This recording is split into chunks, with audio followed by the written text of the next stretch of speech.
Hello everyone, I am the Boring Historian, and I am here to help you today. I know you use this video to fall asleep. So before that, like the video and subscribe to the channel. Also, where are you from, and what time are you watching? Now get comfortable and relax. In the small village of Riens in northern France, 1328, a young woman named Isabelle drew the eyes of all who beheld her. With features delicate as if carved by angels, and hair that captured the sun's light like polished amber, she was blessed with beauty so extraordinary that the village priest crossed himself when she passed. By her 16th year, 3 young men had fought over her hand. One lay dead, and whispers followed her like a shadow. When crops failed the following spring, the whispers grew louder. When the blacksmith's children fell ill with fever, those whispers became accusations. Too fair to be natural, they said, a temptation sent by the devil himself. By winter, Isabelle was gone, fled in the night, some said. Taken by spirits, claimed others. Drowned herself in the river, whispered those who claimed to know best. All that remained was the cautionary tale of a beauty too perfect for this world, a gift that had transformed into something far more sinister, a curse. Isabelle's story, though fictionalized, echoes countless real narratives that unfolded across medieval Europe. Her tale exemplifies the paradox that beautiful women faced throughout the Middle Ages. Admired yet feared, coveted yet condemned, their appearance a blessing that too often became their undoing. This narrative explores a historical paradox that has received insufficient scholarly attention. How extraordinary female beauty in medieval Europe was frequently perceived not as a blessing but as a dangerous threat, a moral peril, or even a demonic curse. Behind the familiar romantic notions of courtly love and chivalric devotion to feminine beauty lay a darker reality. A beautiful woman often walked a precarious path, her appearance rendering her simultaneously powerful and powerless, admired and suspected, desired and feared. In a world governed by religious doctrine and superstition, where unexplained events demanded scapegoats, and where women's bodies were battlegrounds for moral and theological conflict, beauty could transform rapidly from asset to liability. The most beautiful women in medieval society frequently found themselves objects of suspicion, targets of violence, subjects of isolation, or victims of death. Their aesthetic appeal interpreted as evidence of supernatural influence, moral corruption, or demonic alliance. This historical exploration weaves together scholarly analysis, historical records, theological perspectives, and individual case studies to illuminate how the medieval world transformed feminine beauty from divine gift to dangerous threat. From common village maidens to noble ladies, from celebrated saints to condemned witches, we trace the complex and often tragic consequences of being too beautiful, in an age when such distinction could mark a woman for persecution rather than praise. The medieval understanding of feminine beauty as potentially dangerous was deeply rooted in biblical interpretation and early Christian theology. The Church Fathers, whose writings form the intellectual foundation of medieval Christianity, constructed a complex theological framework that often positioned feminine beauty as a threat to male spiritual purity and social order. The Genesis narrative provided the primary template. Eve, formed from Adam's rib, became in patristic interpretation not merely the first woman, but the first temptress. Her beauty a snare that led to humanity's fall from grace. Saint Jerome, whose translations and commentaries profoundly influenced medieval thought, wrote that beauty is a temptation to others, a trouble to its possessor, a danger to the soul, and often even a peril to life itself. In his influential letters, particularly those addressed to young women considering religious life, Jerome frequently warned against the spiritual dangers that beauty posed. Tertullian's admonition that women should regard themselves as Eve the temptress found fertile ground in medieval religious instruction. His declaration that feminine beauty was the devil's gateway echoed through centuries of sermons and religious texts.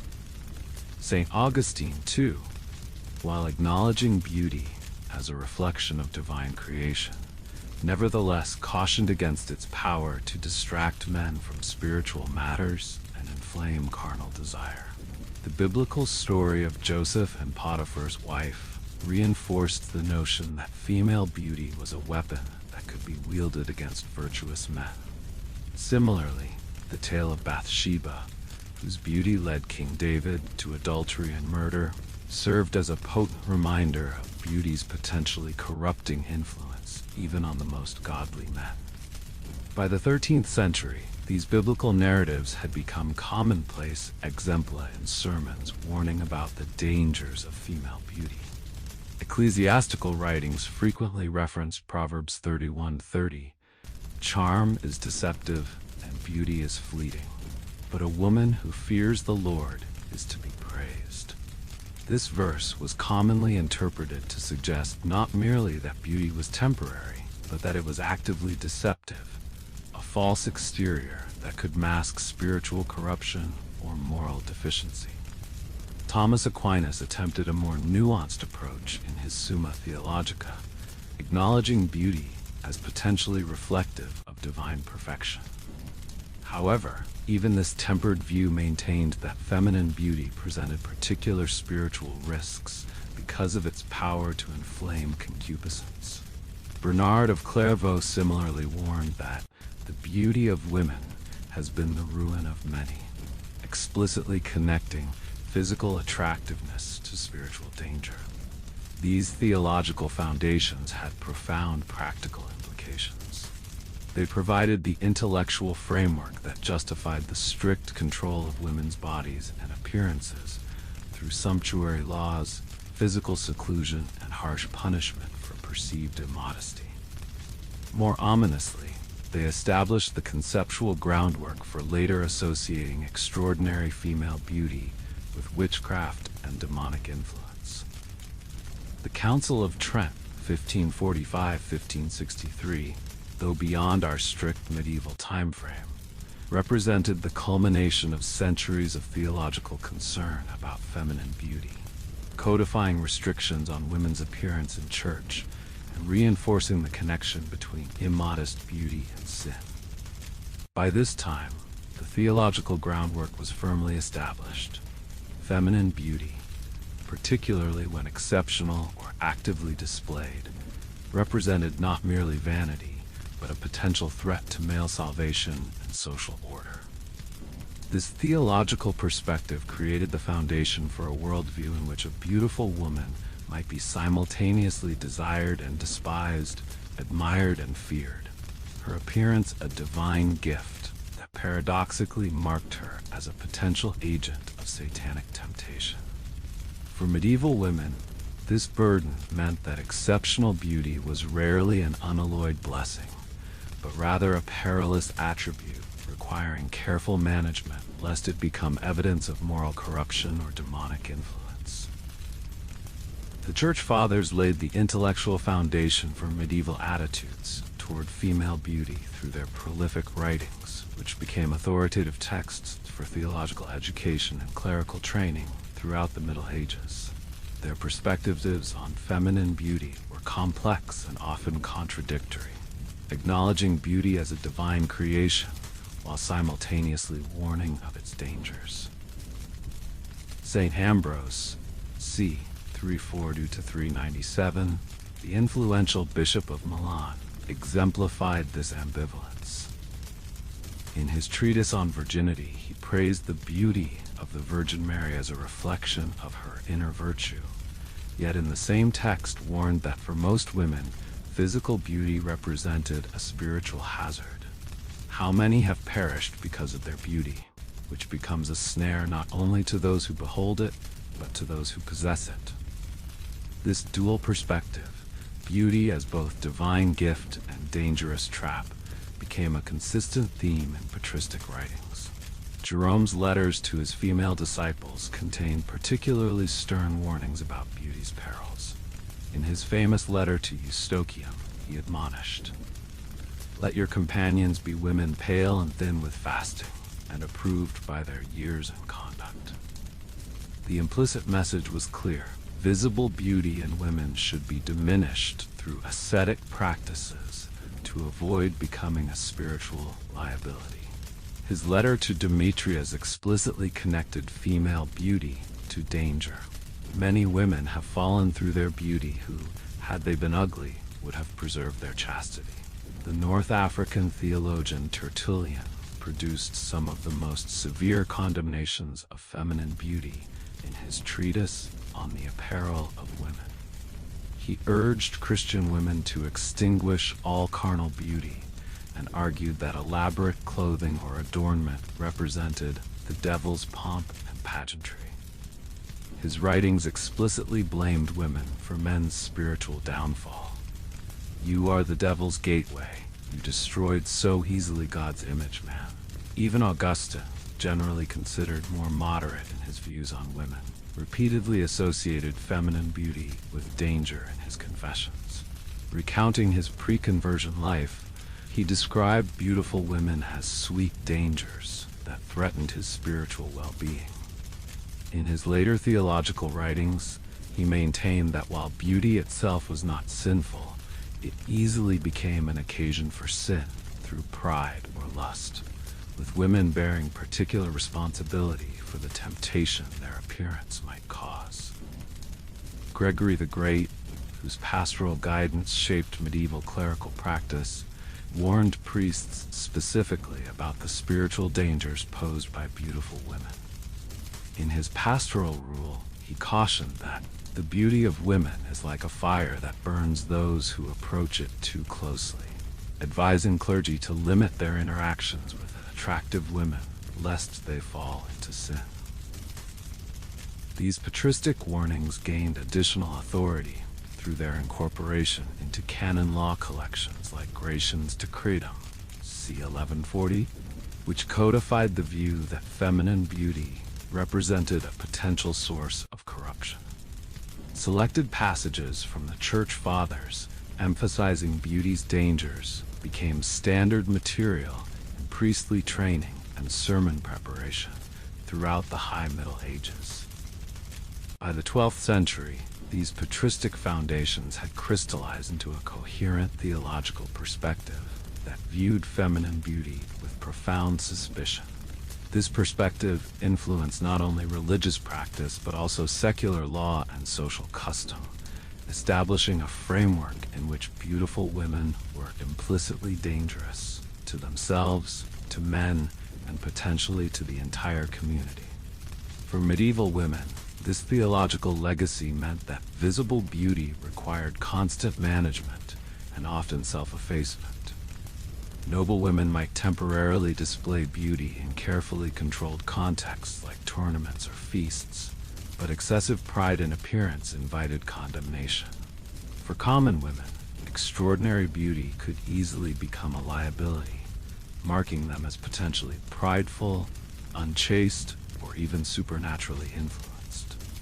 This patristic foundation would later provide the intellectual justification for connecting feminine beauty to witchcraft accusations. When a woman's beauty seemed too perfect, or her influence over men too powerful, theological authorities had already provided the framework for interpreting such attributes as potentially demonic in origin.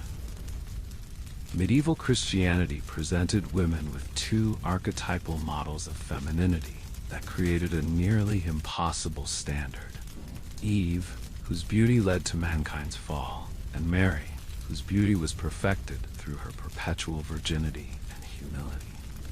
This theological dichotomy established a framework in which female beauty was simultaneously exalted and condemned, creating a precarious position for medieval women, especially those blessed or cursed with exceptional attractiveness.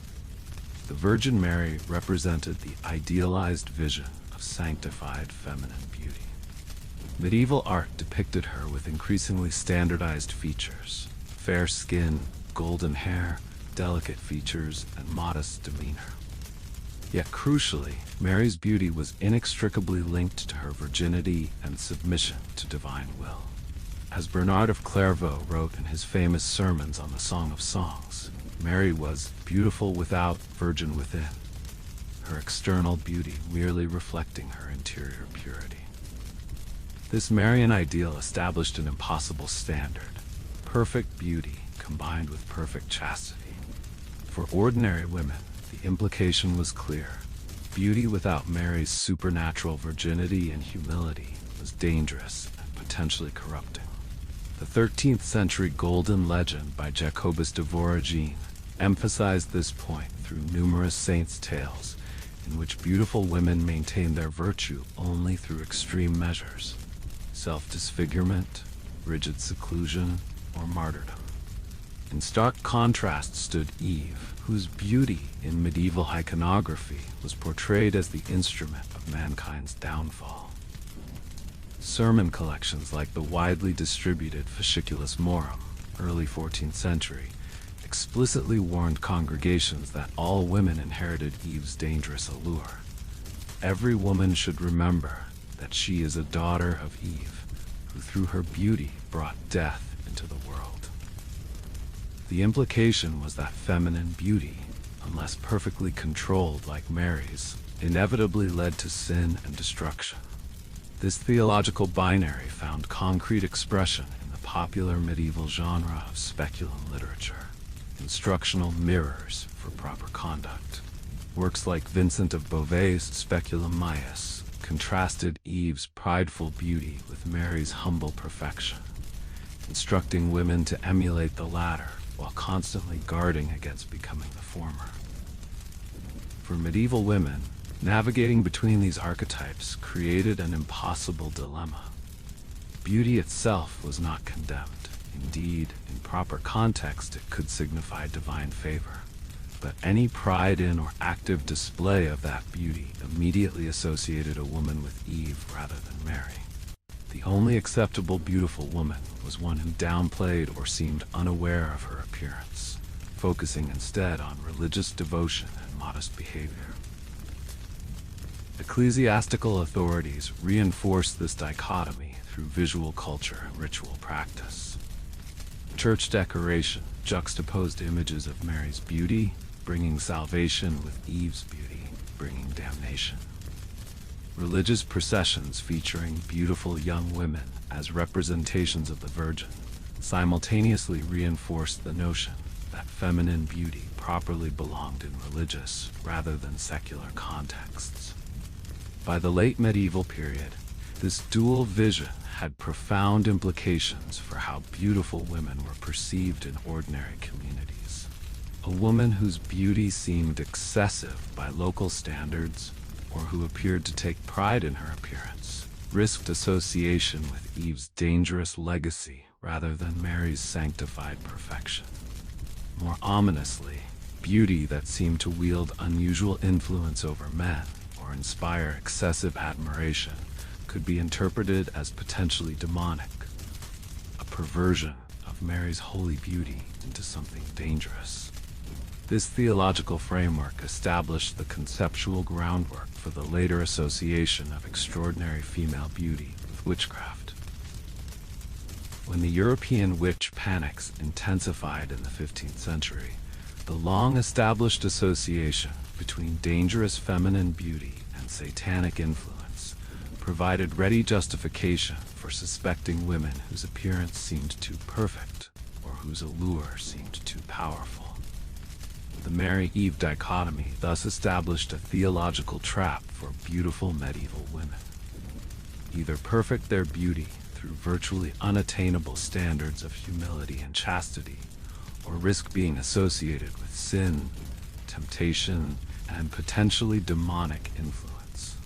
This impossible standard helps explain why exceptional beauty in medieval women frequently led not to social advantage, but to suspicion, isolation, or outright persecution. In medieval Europe's rigidly stratified society, beauty represented a potentially disruptive force when it appeared in unexpected places. A peasant girl with extraordinary beauty challenged the fundamental social premise that nobility and commoners were inherently different classes of people. When female beauty transcended class boundaries, it threatened to undermine the carefully maintained social hierarchies upon which medieval power structures depended. The historical record reveals numerous cases of beautiful commoners whose appearance created social disruption. Perhaps the most famous example comes from the chronicle of John Froissart, who recorded how Alice Perrers, a merchant's daughter of extraordinary beauty, rose to become the influential mistress of England's King Edward III in the 14th century. Her rise provoked intense hostility from nobility and clergy alike, culminating in the Good Parliament of 1376, ordering her banishment from court. A reaction driven not merely by moral outrage, but by the perceived impropriety of a commoner wielding influence through her beauty. Less well documented but more representative were the countless local disruptions caused by beautiful peasant women throughout the medieval period.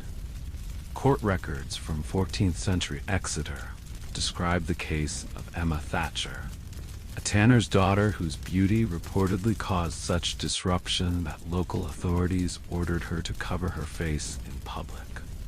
The justification, tellingly, was not morality, but the prevention of discord among men of different stations who contend for her attention.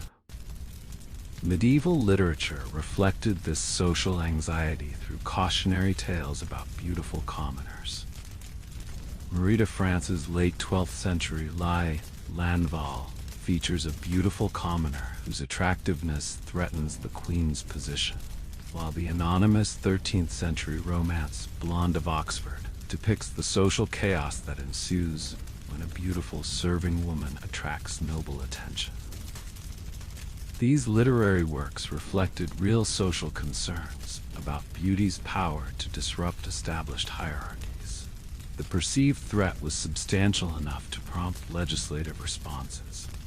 Sumptuary laws throughout medieval Europe attempted to regulate appearance according to social class, prohibiting commoners from wearing certain fabrics, colors, or styles associated with nobility. These restrictions, while ostensibly about materials and styles, functioned to prevent commoners, particularly beautiful commoners, from visually passing as members of higher social classes. Florence's sumptuary legislation of 1373 specifically targeted beautiful commoners, prohibiting women from lower classes from wearing certain ornaments or hairstyles that might falsely elevate their appearance above their station.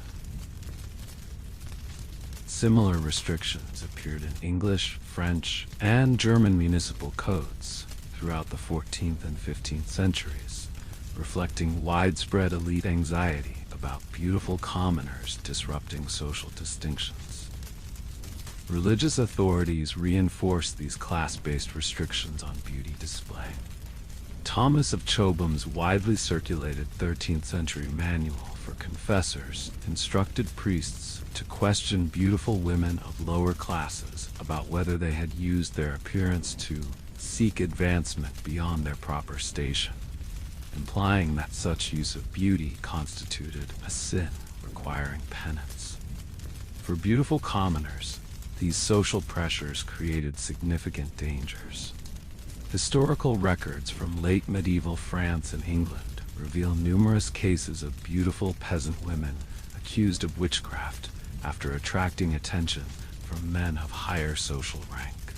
The 1477 witch trial of Jeanne Berthaud in Normandy explicitly cited her unnatural beauty that attracted noble men as evidence of diabolical influence. Similar cases appeared throughout Europe, revealing how extraordinary beauty in a commoner could transform from asset to existential threat. Even when not facing formal accusations, beautiful commoners navigated treacherous social terrain. Court records and church registers document cases of beautiful peasant women forcibly married to men of their own class to prevent disruption, removed from public roles like market selling to limit their visibility, or subjected to community ostracism and rumor campaigns, questioning their morality or spiritual status. The historical pattern is clear. When female beauty appeared in socially inappropriate contexts, particularly among commoners who might use it for advancement, it frequently provoked hostility and suppression rather than admiration. Beauty that transcended class boundaries represented a threat to the social order itself, challenging the medieval premise that nobility and commoners were fundamentally different types of people. This social dynamic helps explain why beautiful common women in medieval Europe frequently suffered rather than benefited from their appearance. Their beauty, rather than conferring advantage, often marked them as dangerous boundary crossers who threatened to undermine the hierarchical social structure upon which medieval power depended. For women operating within or adjacent to centers of medieval power, exceptional beauty represented a double-edged sword, potentially granting access to influence while simultaneously exposing them to unique dangers.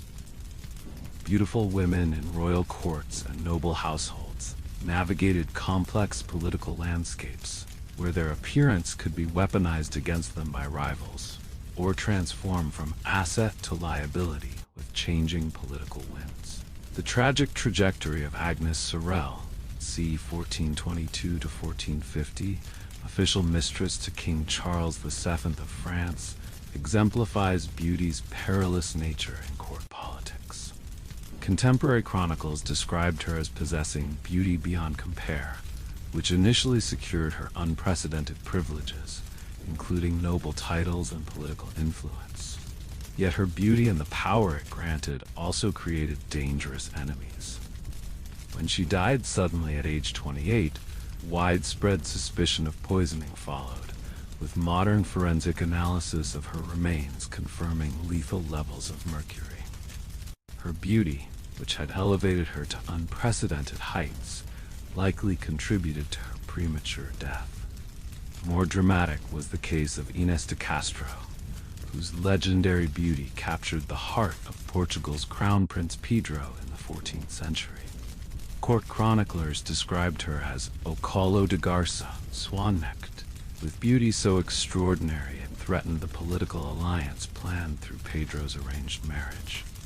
Her beauty, and the influence it gave her, prompted the king and his advisors to order her assassination in 1355. The political calculation was explicit. Her beauty gave her too much power over the future king. Queens themselves were not immune to the dangers beauty could pose. Isabella of France, wife of Edward II of England, found her renowned beauty transformed from diplomatic asset to political liability. Initially praised in diplomatic correspondence as the most beautiful woman in Christendom, her appearance became evidence against her when she opposed her husband politically. Chronicles sympathetic to Edward described her beauty as a mask concealing a manipulative nature, explicitly connecting her attractive appearance to moral corruption and political untrustworthiness. Court records and chronicles reveal a consistent pattern across medieval Europe. Beautiful women who gained influence in royal courts faced accusations attacking the connection between their appearance and their character. The 14th century noblewoman Alice Perrers was described in parliamentary proceedings as using the unnatural influence of her beauty to manipulate King Edward III of England. Similar language appears in accusations against Agnes Sorel, bewitching beauty, Jane Shore, mistress to Edward IV, described as having demonic allure, and numerous other royal favorites. This pattern suggests that beauty itself was perceived as potentially corrupting when it appeared in proximity to political power. Medieval political theory, heavily influenced by Aristotelian and Christian concepts, posited that good governance required rational judgment unclouded by passion. Female beauty, understood as inherently stirring male passion, thus represented a theoretical threat to proper governance. Religious authorities reinforced this perspective. The influential 13th century theological work Speculum Morale explicitly warned rulers against allowing beautiful women influence, cautioning that kings surrounded by beauty lose their wisdom. Dominican and Franciscan preachers at royal courts frequently delivered sermons on similar themes, warning against beautiful women as potential threats to good governance. For beautiful, noble women, these cultural attitudes created a precarious position. Their appearance might secure advantageous marriages or royal favor, but it simultaneously exposed them to unique vulnerabilities. Court records document numerous cases of beautiful noble women facing witchcraft accusations when political tides turned against them or their families. The 1441 accusations against Eleanor Cobham, Duchess of Gloucester, explicitly cited her bewitching beauty as evidence supporting charges of sorcery after she fell from political favor. Even without formal accusations, beautiful women in court circles faced constant scrutiny and suspicion. Diplomatic correspondence reveals how female beauty was monitored and discussed as a potential political threat. A 1385 letter from a Burgundian ambassador to Milan notes concern about the dangerous beauty of the Count's new wife, suggesting surveillance to ensure she did not unduly influence political decisions. The historical evidence suggests that for women in medieval corridors of power, extraordinary beauty rarely represented an unambiguous advantage. Instead, it created a precarious form of influence that could rapidly transform into vulnerability when political circumstances changed. Beauty granted access to power, while simultaneously providing ready-made accusations of improper influence, moral corruption, or even demonic alliance when needed by political opponents. This dynamic helps explain the seemingly paradoxical pattern in which medieval courts simultaneously prized female beauty while subjecting beautiful women to extraordinary suspicion and restriction. In the volatile world of medieval power politics, a woman's extraordinary beauty represented not merely an aesthetic quality, but a potentially dangerous political force, requiring careful management and, when necessary, swift suppression. In medieval Europe, feminine beauty functioned as both economic asset and liability within the complex marriage market that determined most women's futures. While moderate attractiveness increases a woman's marriage prospects, extraordinary beauty could paradoxically damage those prospects by raising suspicions about character, generating dangerous jealousy, or creating fears about a woman's ability to remain faithful. Marriage records from 14th and 15th century Florence, preserved in the detailed catasto tax assessments and family ricordanze memoirs, reveal a telling pattern. Families with moderately attractive daughters typically secured marriages more advantageous than their economic status would predict, while families with daughters described as exceptionally beautiful often struggled to arrange marriages appropriate to their social position. The Alberti family papers specifically note that their excessively beautiful daughter Caterina remained unmarried until age 24, unusually late by Florentine standards, because potential husbands feared she would attract too much unwanted attention. Similar patterns appear in Northern European marriage negotiations. The 15th century Paston letters from England document the family's concerns about arranging a match for their too fair daughter Marjorie, with one letter explicitly noting that a potential husband had withdrawn his suit after seeing her, fearing she was too beautiful to remain constant. The same collection reveals no such difficulties for the family's other daughters, described as having more modest appearances. This paradox reflected practical concerns in a society where a wife's fidelity determined legitimate inheritance. Medieval husband manuals like Le Ménager de Paris, c. 1393, explicitly warned against selecting excessively beautiful wives, cautioning that such women would attract constant temptation and attention from other men. The anonymous author advises readers to seek pleasing but not exceptional appearance in potential brides to avoid constant worry about her fidelity. These concerns affected women across the social spectrum. Court records from 15th century York document a revealing case in which a merchant attempted to break a marriage contract after meeting his intended bride, claiming her exceptional beauty made her an unsuitable wife for a traveling merchant who would frequently be away from home. Similar cases appear throughout European court records, revealing how extraordinary beauty could transform from asset to liability in marriage negotiations. Religious authorities reinforced these concerns. Pastoral manuals instructed priests to counsel families against pride in daughters' exceptional beauty, warning that such pride often led to poor marriage decisions and subsequent unhappiness. The widely circulated 15th century sermon collection Dormi Secure included a cautionary tale of a beautiful woman whose appearance led to an advantageous but ultimately unhappy marriage, concluding that moderate appearance leads to moderate and therefore happier marriages. For unmarried women of extraordinary beauty, these social dynamics created significant dangers. Beautiful women who remained unmarried past the conventional age faced increasing community suspicion. Parish records from late medieval England document numerous cases of beautiful unmarried women facing witchcraft accusations, particularly when local misfortunes occurred.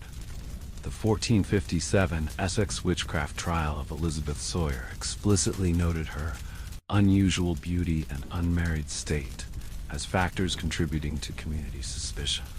Even within marriage, extraordinary beauty could prove dangerous. Court records throughout medieval Europe document cases of beautiful wives facing domestic violence explicitly linked to their appearance. A 1383 legal case from Exeter records a husband's defense against charges of beating his wife, claiming her beauty provoked such jealousy that he could not help himself, a defense the court partially accepted, reducing his punishment. More ominously, coroners' reports and criminal court records reveal cases of beautiful wives murdered by husbands, consumed by jealousy over their appearance. The 1422 Paris criminal registers document the case of Guillaume Lesage, who confessed to murdering his wife because her beauty attracted too many men's eyes, making life unbearable. Similar cases appear throughout European judicial records, suggesting that extraordinary beauty could pose a literal danger to a married woman's life. The economic dimensions of beauty extended beyond marriage markets. Guild records reveal that exceptionally beautiful women were often excluded from certain public economic roles, particularly those involving interaction with male customers. The 1387 regulations of the Paris Market Sellers Guild specifically prohibited women of excessive beauty from selling directly to customers, requiring them instead to work behind the scenes in production or preparation. These historical patterns reveal how extraordinary feminine beauty functioned within medieval economic systems, not simply as an asset that increased value, but as a potentially disruptive force that required careful management. For medieval women, the implications were clear. Moderate attractiveness might improve marriage prospects and social position, but exceptional beauty could transform from blessing to curse, limiting options and creating unique vulnerabilities in both marriage and economic life. Medieval theology established a profound connection between physical appearance and moral character, creating a framework in which extraordinary feminine beauty could be interpreted as evidence of moral corruption or spiritual danger. This theological perspective transformed the beautiful female body from merely an aesthetic object into a potentially suspicious vessel, one whose exterior might conceal interior sin or even demonic influence. The foundation for this suspicion lay in influential theological texts. Thomas Aquinas, while acknowledging beauty as potentially reflecting divine creation, nevertheless warned in his Summa Theologica that exterior beauty often conceals interior corruption. Bernard of Clairvaux's widely studied sermons explicitly connected extraordinary feminine beauty to potential moral danger, warning that unusual beauty in women often signals unusual vice. This theological framework gave rise to a widespread cultural assumption that exceptionally beautiful women likely harbored exceptional sin. Medical texts reinforced this connection through humoral theory, which linked physical appearance to moral character. The influential 13th century medical compendium Regimen Sanitatis Salernitatum claimed that women of extraordinary beauty likely possessed an excess of hot humors, predisposing them to lust and other sins. For ordinary medieval women, these beliefs created a dangerous form of embodied suspicion.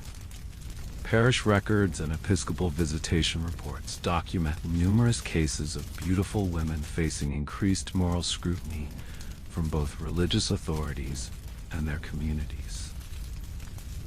The 1320 visitation records from the Diocese of Hereford document the case of Cecily of Ledbury, whose exceptional beauty led to her being questioned about potential sins despite no specific accusations. Her appearance alone warranted investigation. Penitential manuals instructed confessors to question beautiful women more rigorously about potential sins of pride and lust. The widely used 13th century manual by Thomas of Chobo explicitly advised priests to examine more carefully the consciences of women blessed with unusual beauty, for their temptations are greater and their falls likely deeper. This institutionalized suspicion meant beautiful women faced increased religious scrutiny regardless of their actual behavior. Court records reveal how this embodied suspicion affected legal proceedings. Beautiful female defendants in both ecclesiastical and secular courts faced harsher questioning and greater skepticism regarding their testimony. The 1395 court proceedings against Annabel Drury in Norwich explicitly note that her fair appearance necessitated additional care in evaluating her claims of innocence. Similar patterns appear throughout European judicial records, suggesting beautiful women faced systematic disadvantages in legal settings. This suspicion extended beyond formal institutions into community relations. Church court records document numerous defamation cases in which beautiful women were accused of secret sin or immoral behavior based primarily on their appearance. The 1418 York Consistory Court records include multiple cases of beautiful women suing for defamation after being called whore or harlot, without specific allegations of actual misconduct. Their beauty itself had prompted the accusations. More ominously, this embodied suspicion created vulnerability to more serious accusations. When communities experienced misfortunes like crop failures, disease outbreaks, or unexpected deaths, beautiful women often faced early suspicion due to the established connection between extraordinary beauty and moral corruption. The 1465 witchcraft proceedings in Dijon explicitly connected the accused woman's unnaturally perfect appearance to suspicions of diabolic alliance. Religious art reinforced these connections through visual representation.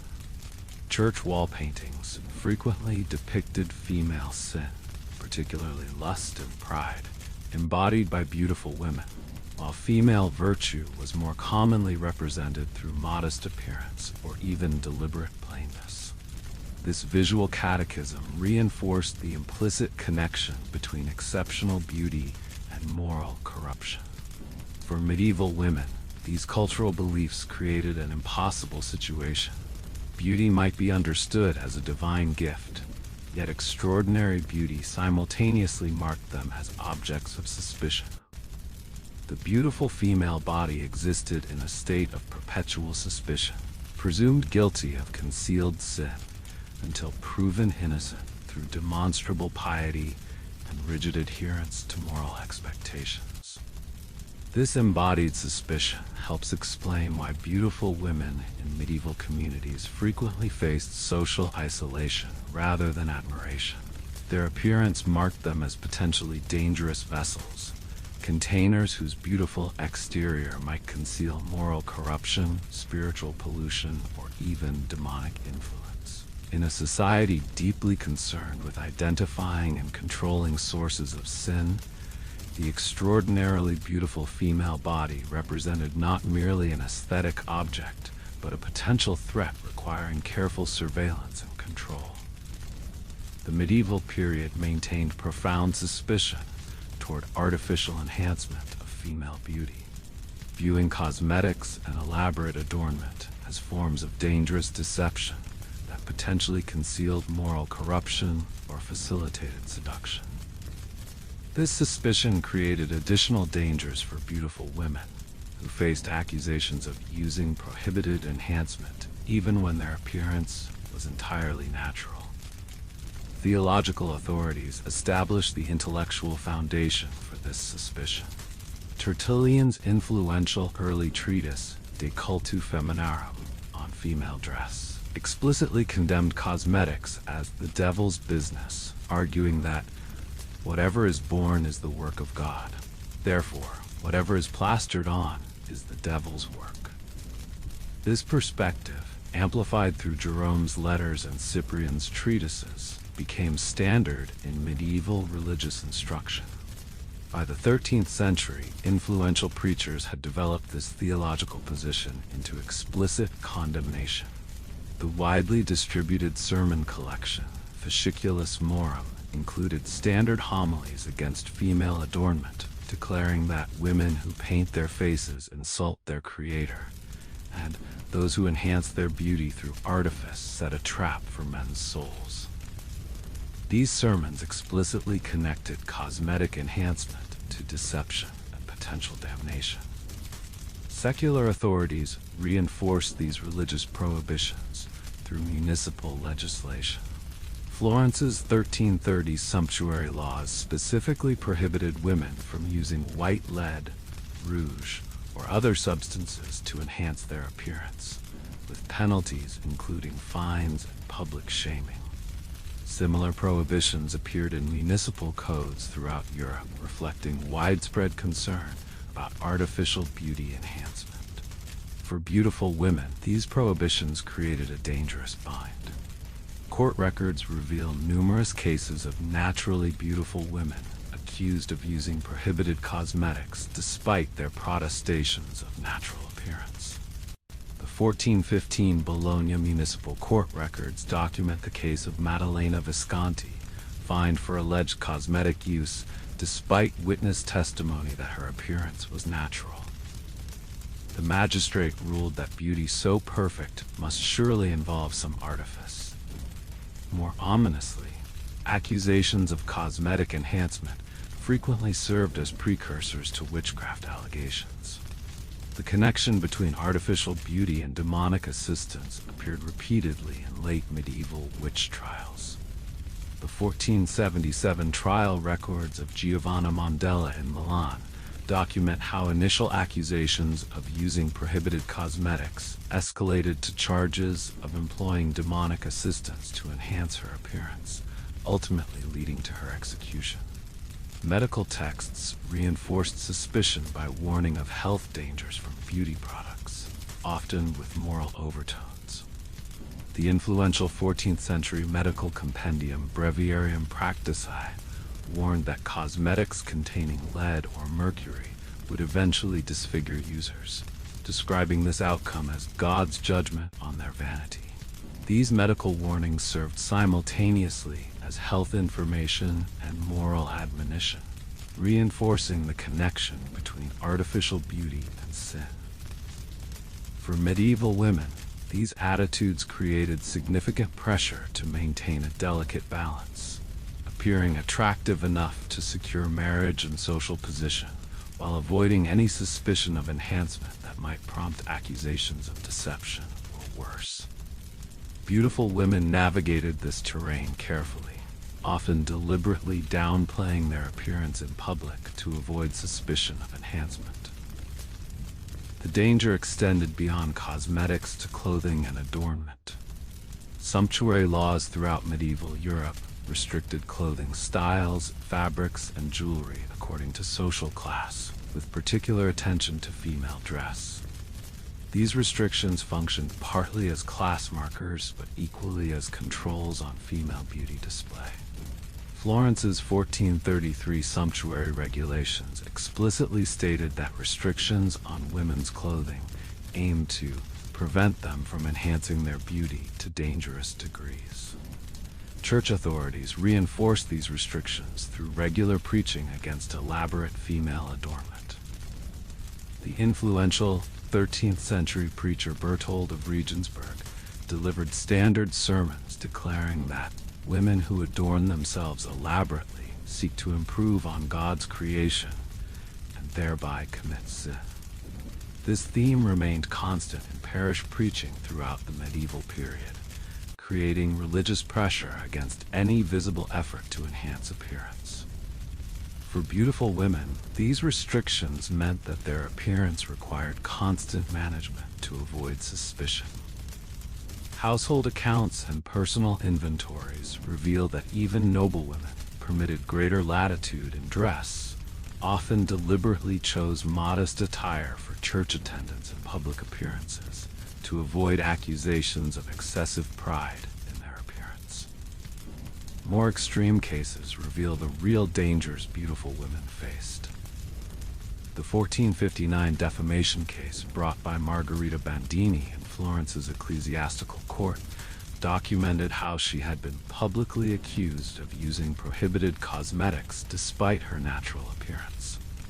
The accusations had progressed to include allegations that she employed unnatural means to maintain her beauty, a dangerous insinuation of potential witchcraft. These historical patterns reveal how medieval attitudes toward beauty enhancement created additional dangers for beautiful women.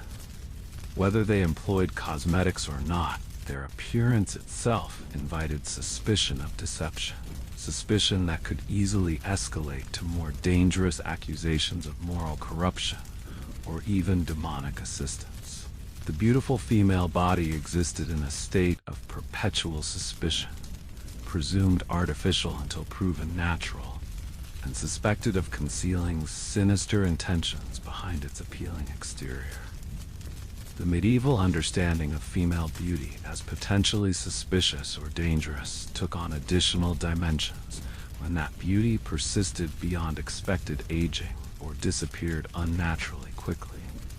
Women whose beauty endured too long faced suspicion of demonic assistance, while those whose appearance deteriorated rapidly were often suspected of divine punishment for prior sins, creating a narrow temporal window in which female beauty might exist without prompting dangerous suspicion.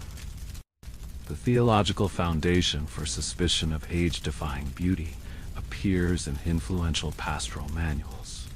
The 13th century Manual for Confessors by Thomas of Chobham explicitly instructed priests to question women who maintained youthful appearance into middle age about possible unnatural assistance, suggesting that beauty that defied normal aging likely involved demonic pacts. This perspective reflected the broader medieval understanding that natural processes, including aging, reflected divine order. Any apparent suspension of these processes invited suspicion. Court records reveal how these theological perspectives translated into dangerous accusations. The 1468 Dijon witchcraft trial of Jeanne Hervelius centered partly on her unnaturally persistent beauty, despite her 40 years. Witness testimony repeatedly mentioned her appearance too youthful for her known age, as evidence supporting allegations of diabolic assistance. Similar accusations appear in numerous European witch trials, suggesting that beauty that persisted too long frequently triggered suspicion. Medical texts reinforce these suspicions by establishing expected timelines for female beauty's natural decline. The influential 14th century medical work Lilium Medicinae stated that women's beauty naturally began declining after age 30, with significant visible aging expected by 40. Women whose appearance defied these expectations faced increased scrutiny, as their beauty contradicted established medical understanding. For medieval women, these attitudes created significant danger during the aging process. Personal letters and household accounts reveal that women approaching middle age often deliberately altered their appearance to demonstrate appropriate aging, with some noble women explicitly instructing their household staff to adjust their clothing and hairstyles to appear more matronly. These conscious self-presentations suggest women recognize the dangers of maintaining too youthful an appearance as they aged. The opposite situation, unnaturally rapid beauty loss, created different but equally dangerous suspicions. Medieval religious texts frequently described sudden loss of beauty as divine punishment for sin, particularly sins of pride or lust. The widely circulated 14th century exemplar collection, Gesta Romanorum, included cautionary tales of beautiful women whose appearance suddenly deteriorated as punishment for moral failings. Court records document how these beliefs affected real women. The 1412 Bologna ecclesiastical court proceedings against Francesca Buonsignori reveal how her rapid aging following her husband's death prompted community suspicion of hidden sin. Witnesses testified that her formerly beautiful appearance withered too quickly to be natural, leading to accusations of adultery during her marriage, despite no other evidence. This dynamic created a dangerous, narrow window in which female beauty might exist without prompting suspicion. Young enough to be natural, yet showing appropriate signs of aging to avoid accusations of unnatural assistance. Parish records and personal correspondence suggest that women navigated this temporal terrain carefully, conscious that their appearance needed to conform to community expectations regarding appropriate aging. Medical remedies for aging reveal the paradoxical position of medieval women. Household recipe books and medical manuals contain numerous preparations for maintaining skin and hair, yet these same texts warn against any attempt to unnaturally preserve youthful appearance.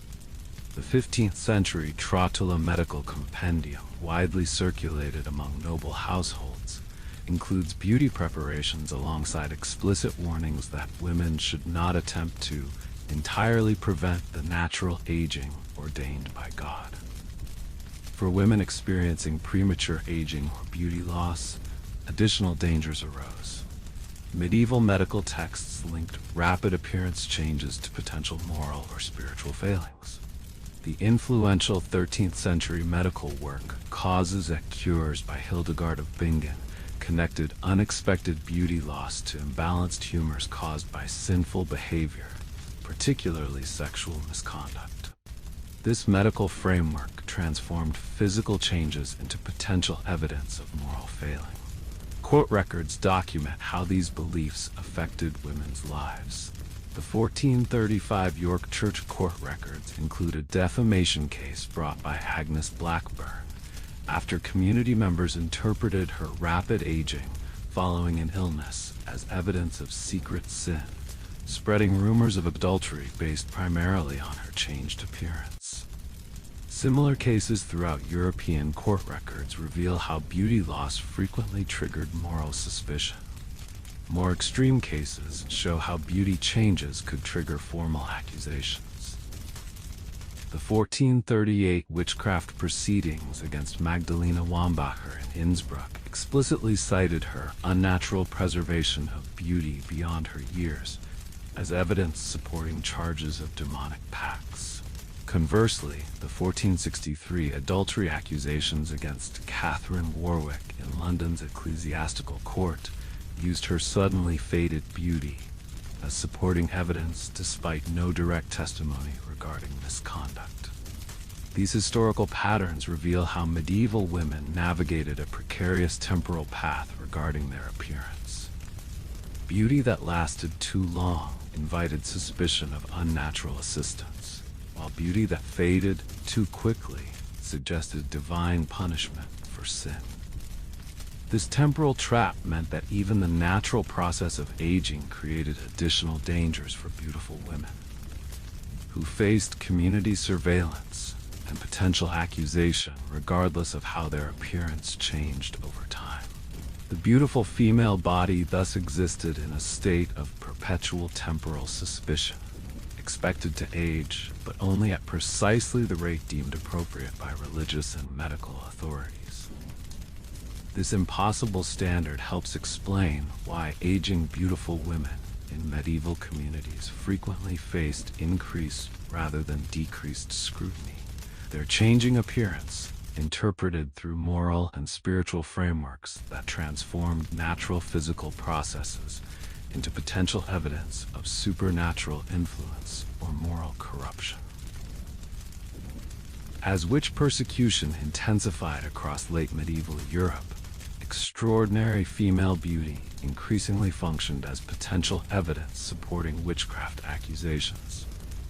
The theological connection between feminine beauty and demonic influence, long established in religious texts, provided ready justification for suspecting beautiful women when communities experienced misfortune or social tensions.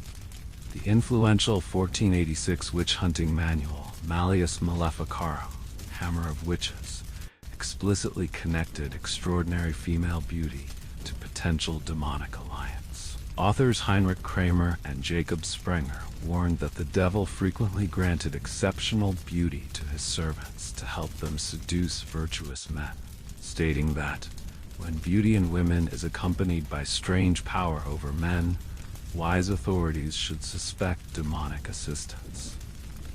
This authoritative text transformed long-standing theological suspicion of feminine beauty into formal justification for legal proceedings.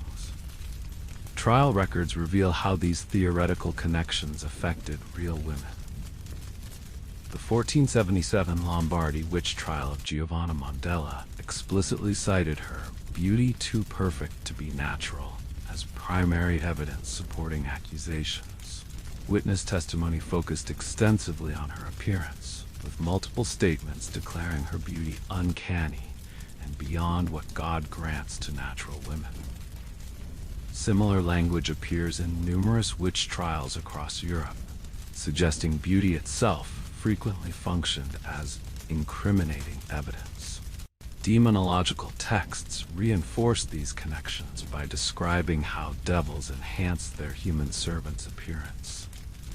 The influential 15th century treatise Formicarius by Johannes Nieder claimed that demons could improve human appearance through various means, warning that women of extraordinary beauty, particularly those whose appearance improves rather than declines with age, should be viewed with suspicion.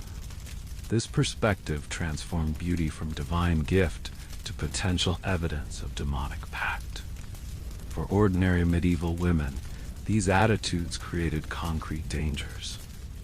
Local court records document numerous cases where beautiful women faced initial suspicion during witch panics simply because their appearance distinguished them from community norms.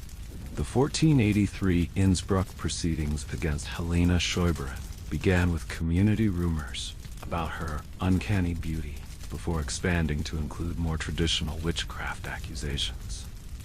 Medical authorities contributed to these suspicions through texts linking unusual female beauty to potential supernatural influence. The 15th century medical compendium Fasciculus Medicinae suggested that women whose appearance exceeded normal expectations might benefit from unnatural assistance, explicitly connecting exceptional beauty to potential demonic influence. This medical framework provided seemingly scientific justification for suspecting beautiful women. Statistical analysis of surviving witch trial records reveals the concrete impact of these beliefs. A study of over 500 witch trials from the Champagne region between 1450 to 1550 found that women described as unusually beautiful or unnaturally attractive faced conviction rates approximately 30% higher than those without such descriptions. Similar patterns appear in trial records from German, Swiss, and Italian regions, suggesting beauty functioned as meaningful evidence supporting accusations across European witch persecution. The danger extended beyond formal witch trials to broader community suspicion. Church court records document numerous cases of beautiful women bringing defamation suits after being called witch or devil's servant without formal accusation. The 1492 York Consistory Court records include 5 separate cases of women described as particularly beautiful, suing for defamation after such accusations, suggesting beauty alone frequently triggered community suspicion. Beauty-based suspicion often focused on specific physical features considered particularly appealing or unusual. Trial records reveal that women with red or unusually blonde hair, women with unusually pale skin, and women with distinctive colored eyes, particularly green or blue in southern regions, faced disproportionate suspicion. The 1498 Florence witch trial of Antonia Bartolomea explicitly cited her unnaturally blue eyes as contributing to community suspicion. For beautiful women, these attitudes created almost impossible situations. Parish records and personal correspondence reveal that women recognized as unusually attractive often deliberately altered their appearance through dress, hairstyle, and demeanor to appear more conventional. Noble household accounts document cases of beautiful women deliberately adopting plain clothing and modest deportment when traveling through regions experiencing witch persecutions. More extreme cases reveal women undertaking permanent measures to reduce their beauty when facing suspicion. The 1489 Chronicle of Nuremberg records the case of Margareta Hoffmann, who reportedly scarred her own face after neighbors began suggesting her beauty had unnatural origins. Similar accounts appear in various regional chronicles, suggesting women sometimes resorted to self-disfigurement to escape beauty-based suspicion. These historical patterns reveal how medieval witch persecution transformed feminine beauty from divine gift to potential evidence of demonic alliance. As witch hunting intensified across late medieval Europe, the long-established theological suspicion of feminine beauty provided ready justification for targeting attractive women when communities experienced tensions or misfortunes. For medieval women, the implication was clear. Extraordinary beauty represented not merely a social asset, but a potential legal liability that could transform rapidly from admiration to accusation. The theoretical connection between feminine beauty and witchcraft materialized in numerous well-documented cases throughout late medieval Europe. These historical examples illustrate how extraordinary female beauty frequently functioned as both initial cause for suspicion and subsequent evidence supporting formal accusations. The 1477 Milan trial of Giovanna Mondella represents one of the most explicit cases of beauty-based persecution. Court records document that Mandela, described as possessing beauty beyond natural women, first attracted suspicion after 3 young men from prominent families became infatuated with her, despite her common birth. Initial community rumors suggested her appearance must involve unnatural assistance, given the social status of her admirers. When crop failures occurred the following spring, formal witchcraft accusations followed. Trial transcripts reveal how extensively her appearance figured in proceedings. Multiple witnesses testified about her unnaturally perfect features and strangely youthful skin, with the official indictment listing her beauty as the first of 5 evidences of demonic pacts. The presiding judge explicitly questioned whether her appearance had changed over time, suggesting sustained beauty indicated supernatural assistance. Despite character witnesses and lack of concrete evidence regarding maleficium, harmful magic, Mandela was convicted and executed primarily on evidence related to her appearance. Similar patterns appeared in the 1486 Innsbruck proceedings against Helena Schäuberin, documented in unusual detail because Heinrich Kramer conducted the investigation before writing the influential Malleus Maleficarum. Schäuberin's exceptional beauty despite advancing age figured prominently in initial accusations, with community members testifying that a woman approaching 40 years should show more signs of age unless receiving unnatural assistance. The Schäuberin case reveals how beauty-based accusations functioned within community dynamics. Court records document that her primary accuser was a rejected suitor who claimed her rejection of his advances must reflect unnatural pride given to her by her demonic master. This case illustrates how beautiful women faced particular vulnerability when asserting autonomy or rejecting unwanted attention, their independence interpreted as evidence of supernatural empowerment. The extensive 1479 to 1480 proceedings against Alice Keitler in Kilkenny, Ireland, documented in the narrative of the proceedings against Dame Alice Keitler, reveals how beauty could become retrospective evidence.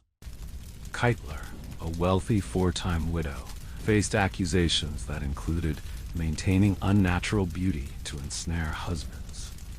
Witness testimony claimed her appearance had remained unchanged over decades, defying natural aging processes and suggesting demonic assistance.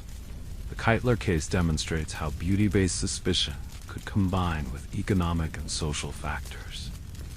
As a wealthy widow who had outlived multiple husbands, Keitler's continued attractiveness transformed from asset to evidence against her.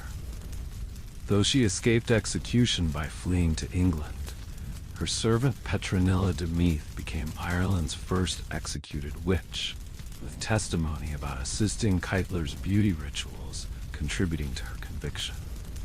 Beyond these high-profile cases, local court records document numerous less elaborate but equally revealing proceedings. The 1483 proceedings against Emelina Baxter in the Essex Church Courts began when community members reported her suspiciously perfect appearance following an illness that should have diminished her beauty. Though initially investigated for potential demonic healing rather than harmful witchcraft, the case illustrates how beauty that defied expectations triggered formal investigation. Beauty-based persecution extended beyond formal witchcraft accusations. The 1468 defamation case brought by Marguerite Rosier in Burgundy's secular courts documents how she faced community accusations of using devil's assistance to maintain her appearance after her 30th year. Though Rosier successfully defended her reputation through character witnesses, the case reveals how beauty alone could trigger supernatural suspicion, even without allegations of harmful magic. Court records also document how specific aspects of female beauty triggered particular suspicion. The 1492 Swabian proceedings against Greta Wiesenmeyer focused extensively on her unusually pale skin and red hair. Features the official indictment describe marks of the devil's favor. Similar cases throughout European records reveal that women with distinctive coloring, unusual eye colors, or particularly striking features faced disproportionate suspicion. Statistical analysis of regional trial records reveals patterns of beauty-based persecution. Records from the Champagne region between 1470–1520 show that approximately 40% of witchcraft proceedings involved initial accusations related to the woman's appearance. German imperial court records from the same period show similar patterns, with about one-third of proceedings, including testimony about unnatural or excessive beauty, as supporting evidence. These case studies reveal how theoretical connections between feminine beauty and demonic influence translated into concrete legal dangers for medieval women. Beautiful women faced disproportionate risk of accusation. When communities experienced tensions or misfortunes, their appearance transformed from divine gift to evidence of supernatural assistance.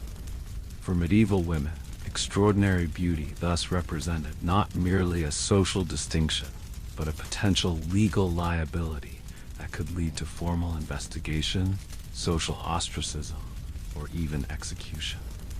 The late medieval period saw the development of formal legal standards regarding feminine beauty as potential evidence in witchcraft proceedings. As witch persecution became more systematic, judicial authorities established increasingly elaborate frameworks for interpreting female appearance as potential proof of supernatural influence. The development of these legal standards appears clearly in the evolution of demonological literature. Early texts like Johannes Nieder's Formicarius, c. 1435, mentioned female beauty as a potential indicator of demonic influence, but provided little specific guidance for judicial evaluation. By contrast, Heinrich Kramer's influential Malleus Maleficarum, 1486, offered detailed criteria for assessing whether female beauty suggested natural gifts or supernatural enhancement. Kramer's text instructed judges to consider several specific factors: whether beauty appeared suddenly rather than developing naturally, whether it persisted beyond the age when appearance normally declined, whether it seemed inconsistent with the woman's parentage or social background, and whether men reported unusually powerful attraction to the woman. These criteria transformed vague suspicion into seemingly objective legal standards that judges could apply in formal proceedings.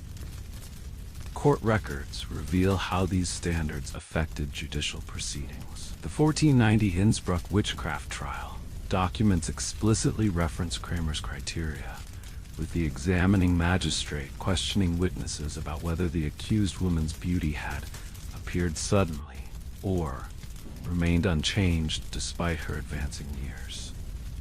Similar methodical questioning appears in numerous trial records across Central Europe, suggesting widespread adoption of these evaluative frameworks. Legal manuals for secular and ecclesiastical judges reinforced these approaches. The influential 1495 Lehenspiegel by Ulrich Tengler, which served as a practical handbook for German courts, instructed judges to investigate women whose beauty seemed too perfect to be natural. The manual provided specific questions for witness examination, including whether the woman's appearance had improved rather than declined with age, and whether men reported unusual difficulty resisting her allure. For medieval women, these developing legal standards created concrete dangers. Court records document numerous cases where judges ordered physical examinations to assess whether a woman's beauty involved supernatural enhancement. The 1488 Metz witchcraft proceedings against Jean Harvilliers included a court-ordered examination by female witnesses to determine whether her skin's unusual perfection might involve unnatural substances or demonic assistance. More invasive examinations sought physical evidence of demonic pacts.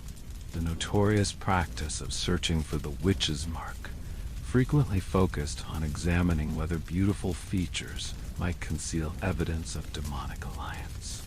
The 1497 Basel proceedings against Margaretha Hoffmann included testimony from examining women that her unnaturally youthful breasts had been physically manipulated to search for hidden marks, reflecting how beauty itself prompted physical investigation. Judicial attitudes toward female beauty appear clearly in sentencing patterns. Analysis of trial records from the Champagne region between 1480 to 1520 reveals that women described as unnaturally beautiful received sentences averaging 30% more severe than others convicted of similar offenses. German imperial court records show similar patterns, with beauty-related evidence frequently cited in judgments imposing capital punishment rather than banishment or lesser penalties. The legal danger extended beyond formal witchcraft proceedings to other criminal and civil matters. Court records document that beautiful female defendants in various legal proceedings faced increased scrutiny and skepticism regarding their testimony.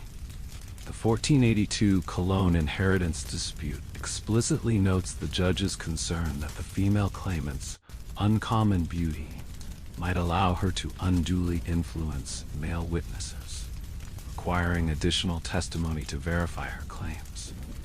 Ecclesiastical courts similarly incorporated beauty assessment into various proceedings.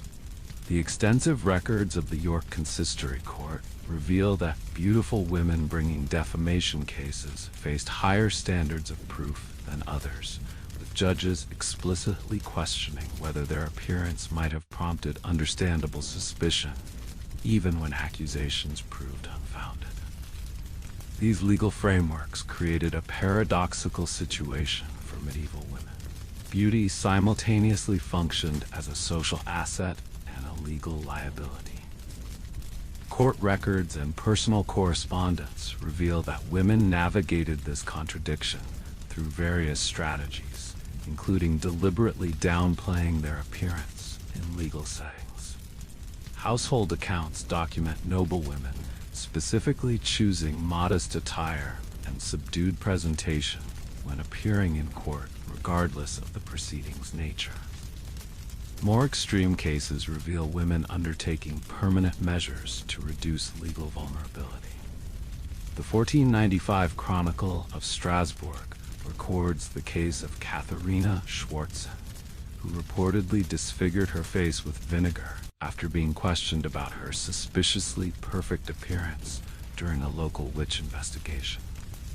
Though not formally accused, her preemptive action reflects the genuine danger beauty presented in legal contexts. These historical patterns reveal how medieval legal systems transformed feminine beauty from subjective quality to potential evidence of supernatural influence.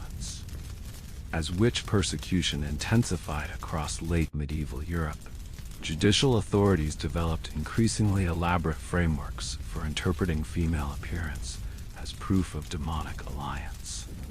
For medieval women, these developments meant that extraordinary beauty represented not merely a social distinction, but a specific legal liability that could lead to formal investigation, physical examination, or even capital punishment.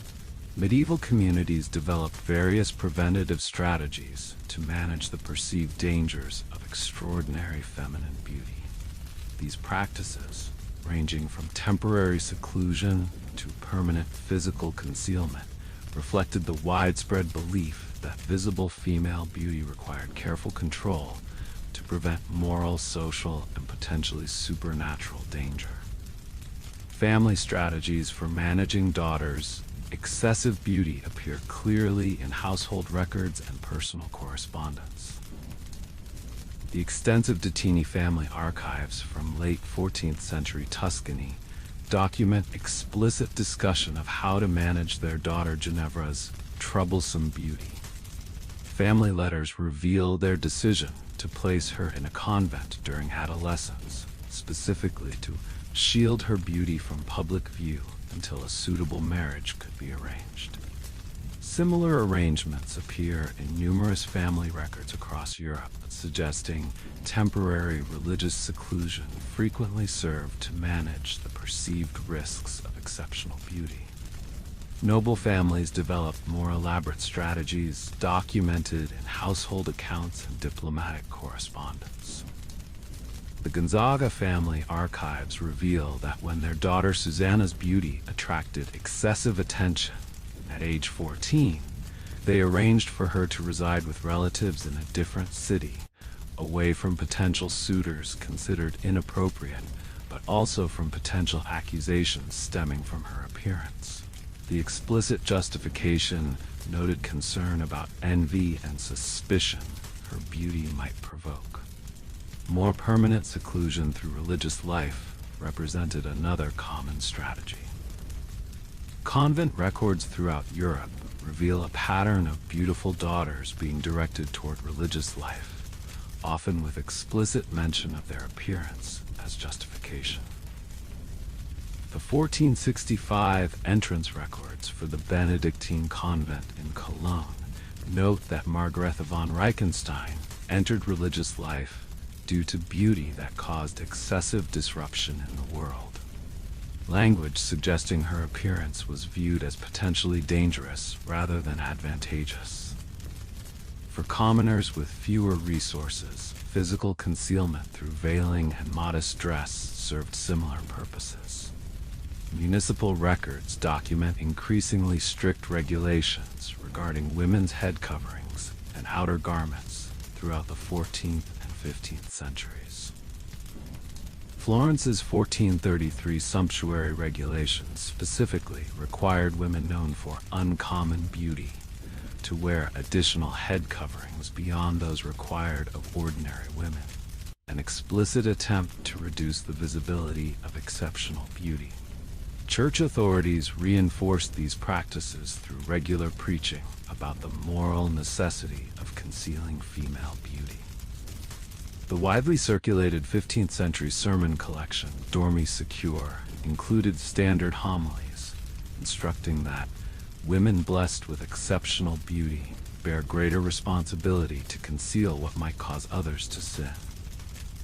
Parish records document that priests frequently targeted such admonitions specifically toward known beautiful women in their congregations. Medical authorities contributed to these practices by warning about the dangers of exposing female beauty to public view.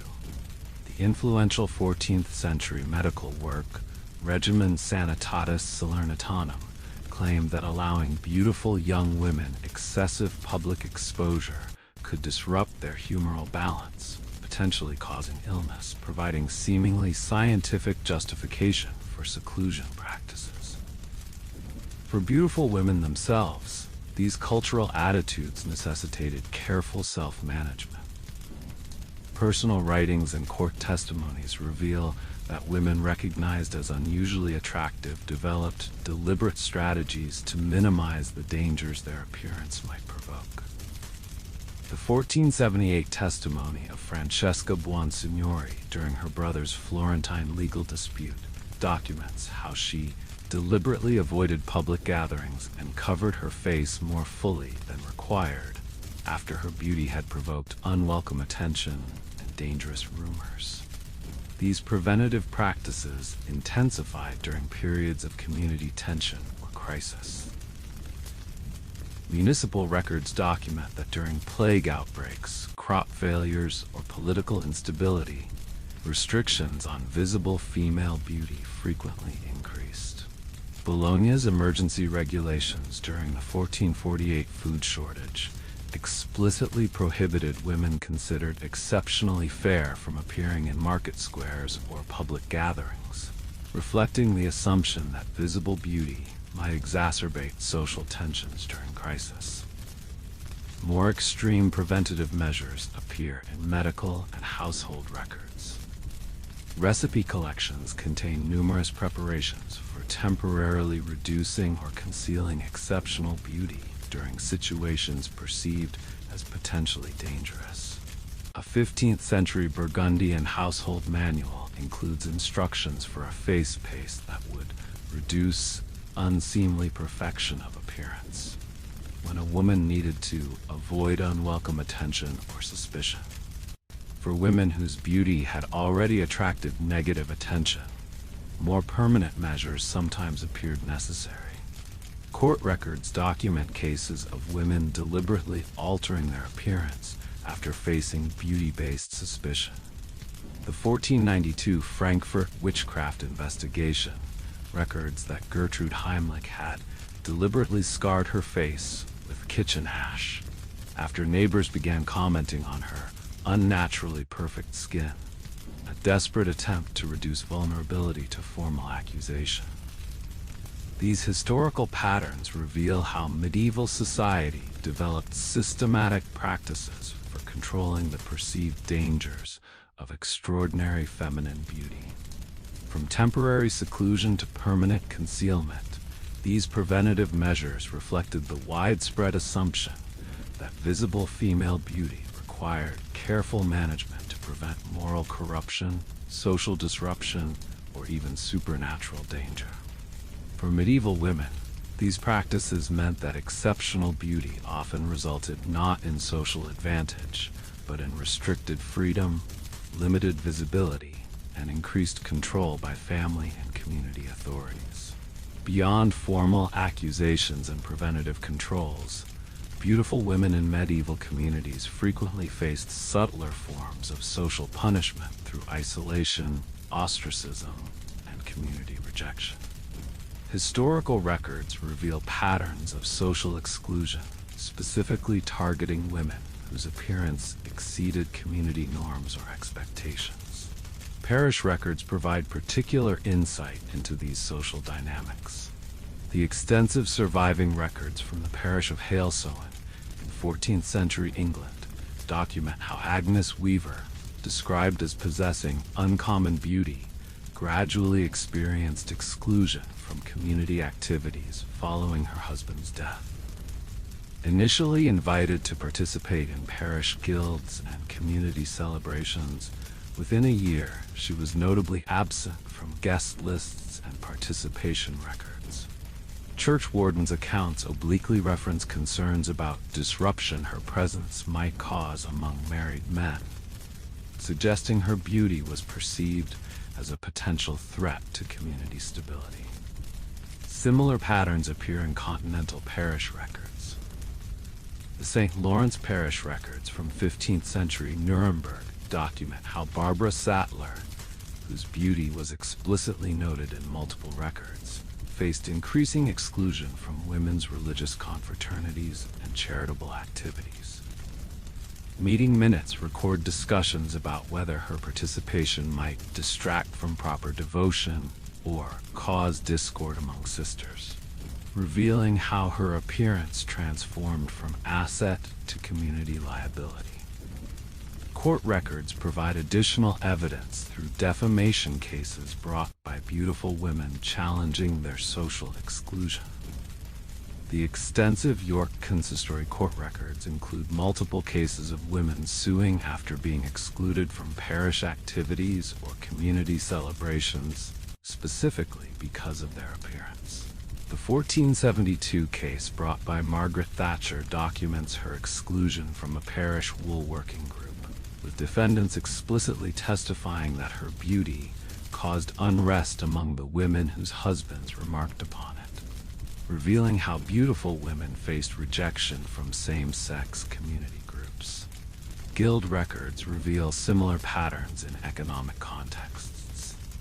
The detailed records of the Bruges Lacemakers Guild document the 1438 exclusion of Isabelle Lefebvre, with meeting minutes explicitly noting concern that her uncommon fairness draws too many male customers who linger without sufficient purpose. Similar exclusions appear in records from various craft and trade guilds throughout Europe.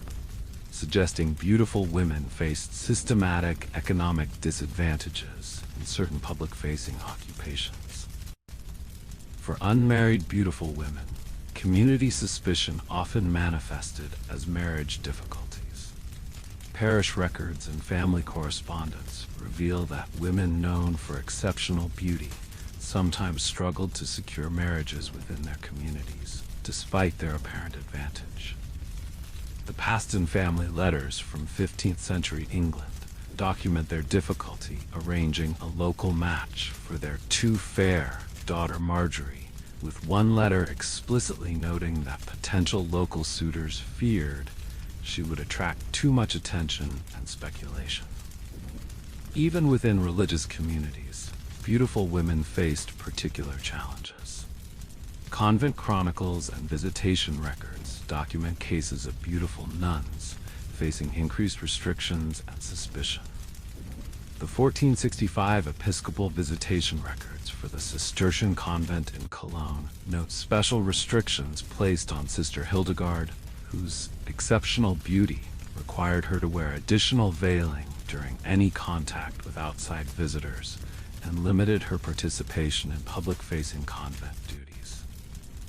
These social exclusions intensified during community crises. Municipal records document that when communities experienced unexplained misfortunes, unusually beautiful women often faced early informal ostracism before any formal accusations. The 1437 Strasbourg Chronicle records that when children fell ill with an unknown fever, 3 women known for uncommon beauty were shunned at the well and market weeks before any formal investigation began, revealing how beauty created vulnerability during community tensions. For medieval women, these patterns of social isolation created significant practical challenges. Personal correspondence reveals that women recognized as unusually beautiful often developed networks beyond their immediate communities, maintaining connections with distant relatives or friends who were less likely to associate their appearance with local tensions or suspicions.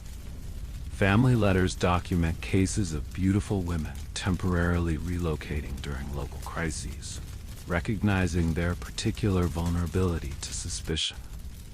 More permanent relocations appear in various records. Parish registers sometimes note the unexplained departure of women previously described as exceptionally beautiful, particularly following community tensions or unexplained misfortunes. The 1468 parish records from Regensburg document the departure of the widow Margaretha Hoffmann to relatives distant, following a hailstorm that damaged local crops, with later records revealing community rumors had connected her unusual beauty to the natural disaster. These historical patterns reveal how medieval communities often responded to extraordinary feminine beauty with informal social punishment through isolation and exclusion. Beautiful women frequently found themselves in a paradoxical position, admired for their appearance, yet rejected from community integration precisely because of that same quality. This social dynamic helps explain why exceptional beauty in medieval women frequently led not to increased status or opportunity, but to decreased community connection and often ultimately to geographic relocation. Medieval religious culture developed complex and often contradictory responses to female beauty, simultaneously venerating beautiful female saints while promoting deliberate disfigurement as a path to female holiness. These contradictory approaches reveal the fundamental ambivalence toward feminine beauty within medieval religious thought. Hagiographical literature, saints' lives and miracle collections, reveals a recurring pattern in narratives about beautiful female saints. These texts frequently describe exceptional beauty as both divine gift and spiritual burden that required extraordinary measures to manage. The widely circulated 13th century Golden Legend by Jacobus de Voragine established a standard narrative template, A beautiful young woman faces unwanted suitors or sexual threats, resists through miraculous intervention, and ultimately preserves both physical beauty and spiritual purity through divine assistance. Saint Agnes exemplified this narrative pattern. Hagiographical accounts describe her as possessing extraordinary beauty that attracted unwanted suitors, leading to her martyrdom when she refused marriage to preserve her virginity. Similar narratives appear in accounts of Saint Lucy, Saint Barbara, and numerous other female saints, establishing a standard trope in which feminine beauty simultaneously demonstrated divine favor and created spiritual danger requiring supernatural intervention. Importantly, these hagiographical accounts rarely presented beauty renunciation as the solution to unwanted attention. Unlike living women, who were advised to conceal or diminish their beauty, female saints typically maintained their beautiful appearance, while supernatural intervention prevented its misuse. This pattern established an impossible standard for ordinary women who lacked miraculous protection against beauty's dangers. In stark contrast, accounts of living holy women increasingly emphasized beauty renunciation or deliberate disfigurement as evidence of spiritual commitment. The influential 13th century life of Marie d'Oignies described how she cut away the skin of her face to destroy her beauty after it attracted unwanted attention. Similar accounts appear in numerous vitae of holy women, establishing deliberate disfigurement as a recognized path to female sanctity. Christina of Marquiate's 12th century Vita explicitly connects beauty destruction to spiritual advancement. The text describes how she destroyed the beauty of her face with harsh unguents to escape an unwanted marriage, with this self-disfigurement presented as evidence of her spiritual commitment. Such accounts established a pattern in which living holy women, unlike legendary saints, were expected to actively reject or destroy their beauty to demonstrate spiritual authenticity.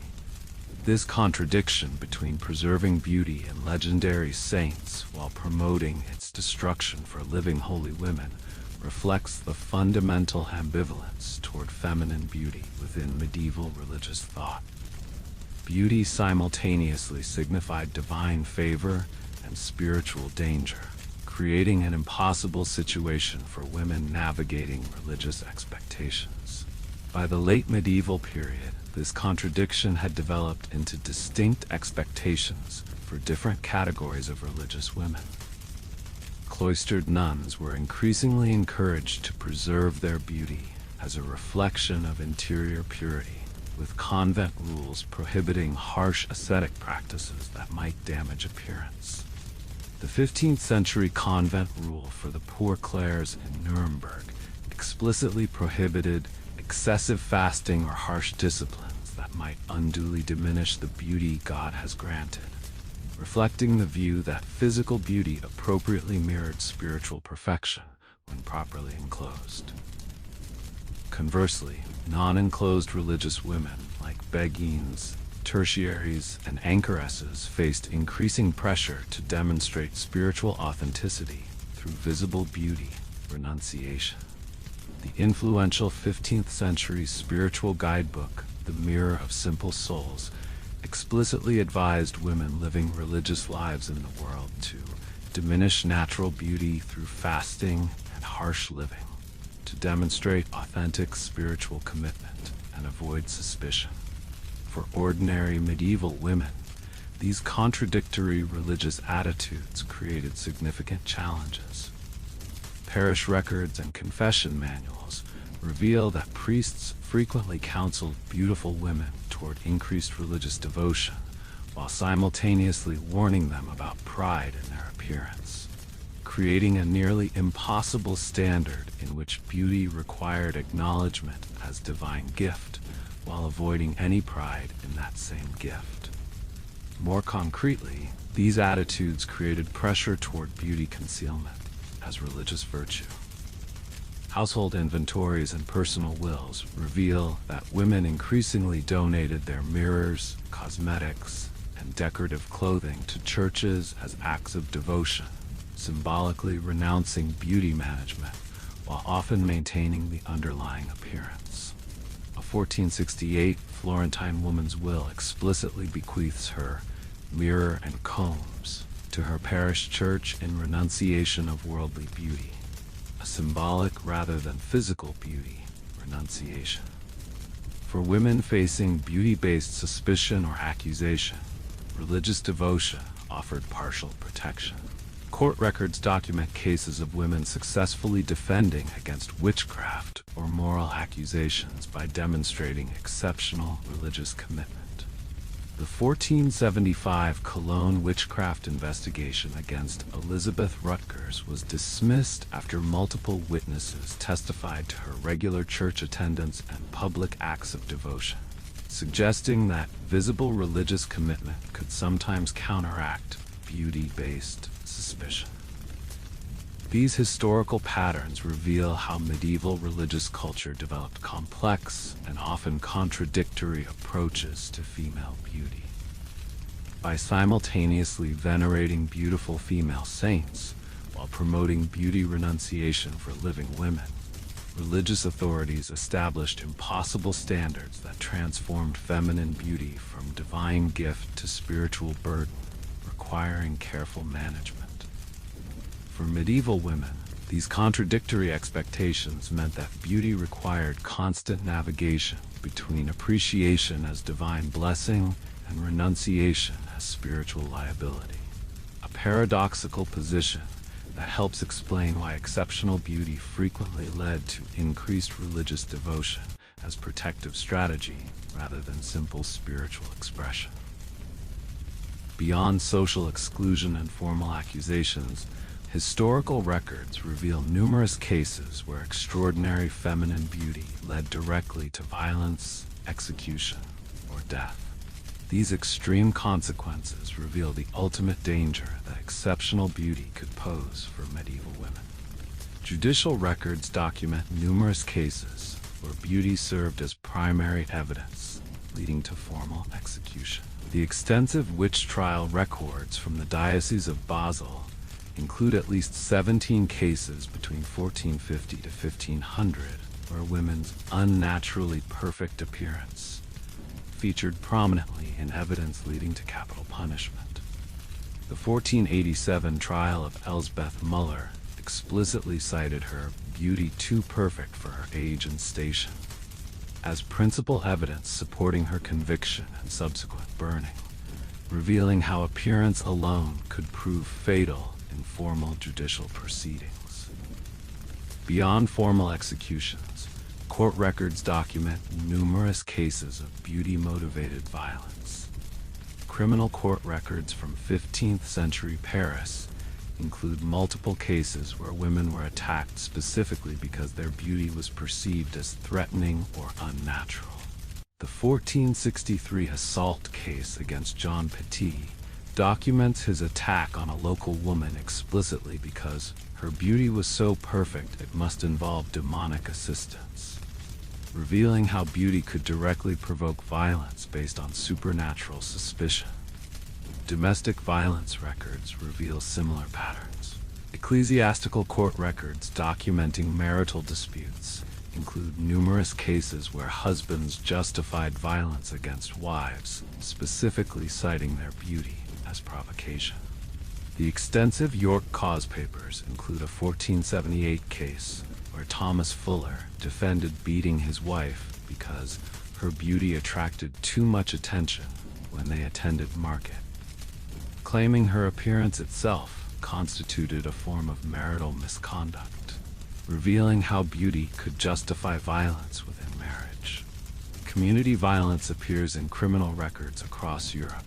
The 1458 Basel Criminal Court records document the drowning of Margaretha Hoffmann by neighbors who became convinced her undiminished beauty, despite recent childbirth, indicated supernatural assistance. Similar cases appear throughout European judicial records, suggesting beauty alone sometimes provoked lethal community violence when combined with unusual circumstances or unexpected events. Self-inflicted violence also appears in historical records. The extensive financial accounts from the Hospital of Santa Maria Nuova in Florence document numerous cases of women treating self-inflicted wounds and burns specifically created to diminish their appearance. The 1472 treatment records note caring for Antonia Capelli, who had deliberately burned her face with kitchen oil to escape accusations regarding her beauty, revealing how some women resorted to permanent self-harm to escape beauty-based persecution. More extreme cases document beauty-motivated suicide. Coroners' inquests and church burial records occasionally note cases where women took their own lives following beauty-based accusations or suspicion. The 1488 Cologne burial records document the suicide of Gertrude Eisenman after neighbors began claiming her unchanging beauty indicated demonic pacts, revealing how beauty-based suspicion sometimes led to ultimate despair. For accused witches, beauty often influenced the severity of torture and execution methods. Trial records reveal that women whose beauty figured prominently in accusations frequently faced particularly severe interrogation methods. The 1482 Innsbruck trial records document that Magdalena Wambacher, accused partly based on her unnaturally perfect appearance, was subjected to more extreme torture than other defendants in the same proceedings, suggesting beauty intensified the violence of judicial punishment. Even in cases without formal accusations, extraordinary beauty created mortal danger through unwanted attention and pursuit. Criminal court records document numerous cases of beautiful women killed by rejected suitors or obsessed admirers. The 1465 Paris criminal registers record the murder of Isabelle Moreau by a man whose marriage proposal she had rejected, with his confession explicitly citing her beauty that bewitched my reason, revealing how beauty could prove fatal through the obsessive response it sometimes provoked. More indirectly, beauty led to death through desperate attempts at concealment or escape. Parish burial records occasionally note deaths resulting from beauty-concealing practices like lead-based face pastes or mercury-containing skin preparations. The 1479 London death registers document the death of Margaret Walton from poisoning of the blood after using a mercury-based preparation to diminish her too fair complexion, revealing the potentially lethal consequences of beauty management practices. These historical patterns reveal the ultimate consequence of medieval attitudes toward extraordinary feminine beauty. For some women, their appearance proved literally fatal, whether through formal execution, community violence, domestic abuse, or desperate attempts at beauty management. While most beautiful women navigated their precarious position without facing these extreme outcomes, the historical record clearly documents that exceptional beauty could and did lead to death through various pathways. This lethal potential helps explain the seemingly paradoxical medieval approach to feminine beauty, simultaneously prized yet feared, admired yet suspected. For medieval women, exceptional beauty represented not merely a social distinction, but potentially a mortal danger, requiring careful management and sometimes desperate measures. Understanding this historical reality challenges modern assumptions about beauty as unambiguous advantage, revealing instead its potentially deadly consequences in a society deeply suspicious of extraordinary feminine appearance. Despite the significant dangers beauty posed in medieval society, historical records reveal that beautiful women developed various strategies to navigate their precarious position. These adaptations ranged from appearance management to strategic religious devotion to community alliance building. revealing how women actively responded to beauty-based vulnerabilities, rather than remaining passive victims. Household manuals and personal correspondence document deliberate appearance management strategies. The extensive Dettini family archives include letters discussing how their daughter Ginevra was taught to modestly arrange her appearance to minimize unwanted attention, with specific instructions on appropriate head coverings, gaze direction, and public deportment. Similar guidance appears in numerous family records, revealing systematic attempts to manage the dangers beautiful daughters faced.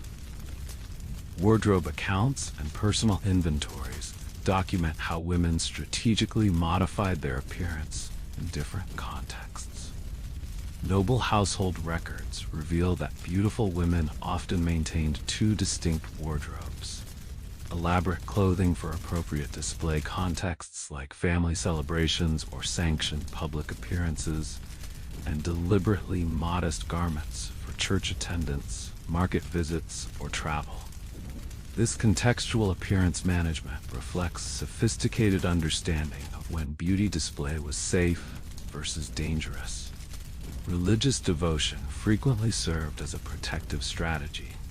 Parish records document that women recognized as exceptionally beautiful often demonstrated conspicuous piety through church donations, participation in religious processions, and sponsorship of religious artwork. The 1465 donation records from St. Lawrence Parish in Nuremberg show that Barbara Sattler, previously mentioned as facing community exclusion due to her beauty, made significantly larger donations than other women of similar economic status, suggesting strategic use of religious giving to counterbalance beauty-based suspicion. More direct religious protection appears in records of beautiful women seeking formal spiritual affiliations. Tertiary order records document numerous cases of beautiful women joining lay religious orders while remaining in secular society. The Franciscan tertiary records from 15th century Florence include multiple women described as exceptionally beautiful who adopted the tertiary habit, specifically following beauty-based community tensions, suggesting religious affiliation served as protective strategy against beauty-based suspicion. Community alliance building appears in various records. Guild membership lists and confraternity records reveal that beautiful women often sought membership in multiple community organizations, creating networks of social protection. The extensive records of the Bruges Wool Merchants Guild document how Margaretha van der Beurs, described in multiple sources as unusually beautiful, maintained membership in 3 separate guild-affiliated organizations despite their overlapping functions, suggesting deliberate creation of multiple community connections as protection against isolation. Family strategies appear in marriage patterns. Parish records and family correspondence reveal that families with beautiful daughters often arranged marriages, specifically with men from powerful local families, creating protective alliances. The extensive Frescobaldi family archives document their deliberate decision to marry their exceptionally beautiful daughter Caterina to the nephew of the local magistrate, rather than accepting a wealthier offer from a merchant family, explicitly noting the importance of protection her beauty might require. Geographic relocation served as more extreme adaptation. Parish registers and tax records document patterns of beautiful women relocating following community tensions or unexplained misfortunes. The 1482 Bologna tax records note the departure of 3 women previously described in parish records as exceptionally beautiful following a severe hailstorm, suggesting preemptive relocation to avoid potential accusations during community crisis. For women already facing beauty-based suspicion, more direct resistance strategies appear in court records. The extensive York consistory court records document numerous defamation cases brought by beautiful women challenging beauty-based accusations or rumors. The 1475 case brought by Catherine Warwick successfully challenged community claims that her appearance indicated unnatural assistance, with the court ultimately ruling that beauty alone could not justify supernatural accusations, revealing how some women directly contested the connection between appearance and suspicion. Medical knowledge served as another protective strategy. Household recipe books and medical manuals reveal that beautiful women often cultivated expertise in herbal remedies and medical treatments, creating community value that could offset beauty-based suspicion. The extensive medical recipe collection of Elizabeth von Württemberg, described in contemporary accounts as exceptionally beautiful, documents her reputation as a skilled healer, despite periodic rumors about the unnatural perfection of her appearance, suggesting medical expertise provided protective social value. Economic independence appears as another adaptation strategy. Guild records and tax registers reveal that beautiful women sometimes developed specialized skills that provided economic protection through indispensability. The 1470 Nuremberg tax records document that Barbara Sattler, previously noted as facing social exclusion due to her beauty, established herself as the city's most skilled gold thread producer, creating economic relationships that partially offset her social vulnerability, revealing how occupational specialization could provide protection against beauty-based isolation. For women with sufficient resources, patronage and charity created protective social networks. Account books and donation records reveal that beautiful women with financial means often engaged in strategic charitable giving and artistic patronage. The extensive financial records of Isabelle de Limol, a notably beautiful French noblewoman who faced court scandal and expulsion, document how she subsequently established extensive charitable activities in her new community, creating a protective network of beneficiaries and supporters, revealing how deliberate community investment could mitigate beauty-based vulnerability. More informal support networks appear in personal correspondence.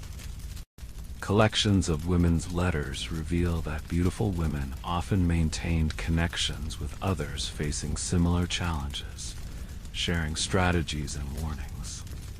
The extensive correspondence between Margherita Dattini and her female friends includes discussions of how to manage the burdens of being too fair, with explicit advice about appropriate public behavior and appearance management, revealing how women created informal knowledge networks to navigate beauty-based dangers. These historical patterns reveal that medieval women were not merely passive victims of beauty-based suspicion, but active agents who developed sophisticated strategies to navigate their precarious position. From deliberate appearance management, to strategic religious devotion, to community alliance building, beautiful women employed various approaches to mitigate the dangers their appearance might provoke. Understanding these adaptive strategies provides important historical perspective on feminine beauty. While exceptional appearance certainly created significant dangers in medieval society, women developed numerous approaches to manage those dangers, revealing resilience and agency within significant structural constraints. Rather than viewing beautiful medieval women as helpless victims, historical evidence suggests they should be understood as strategic actors navigating complex social terrain with the limited tools available to them. The ultimate expression of medieval anxiety regarding feminine beauty appears in the conceptual transformation of beautiful women into monstrous figures, a process visible in folklore, artistic representation, and theological discourse. This transformation reveals the fundamental fear underlying medieval approaches to extraordinary feminine appearance.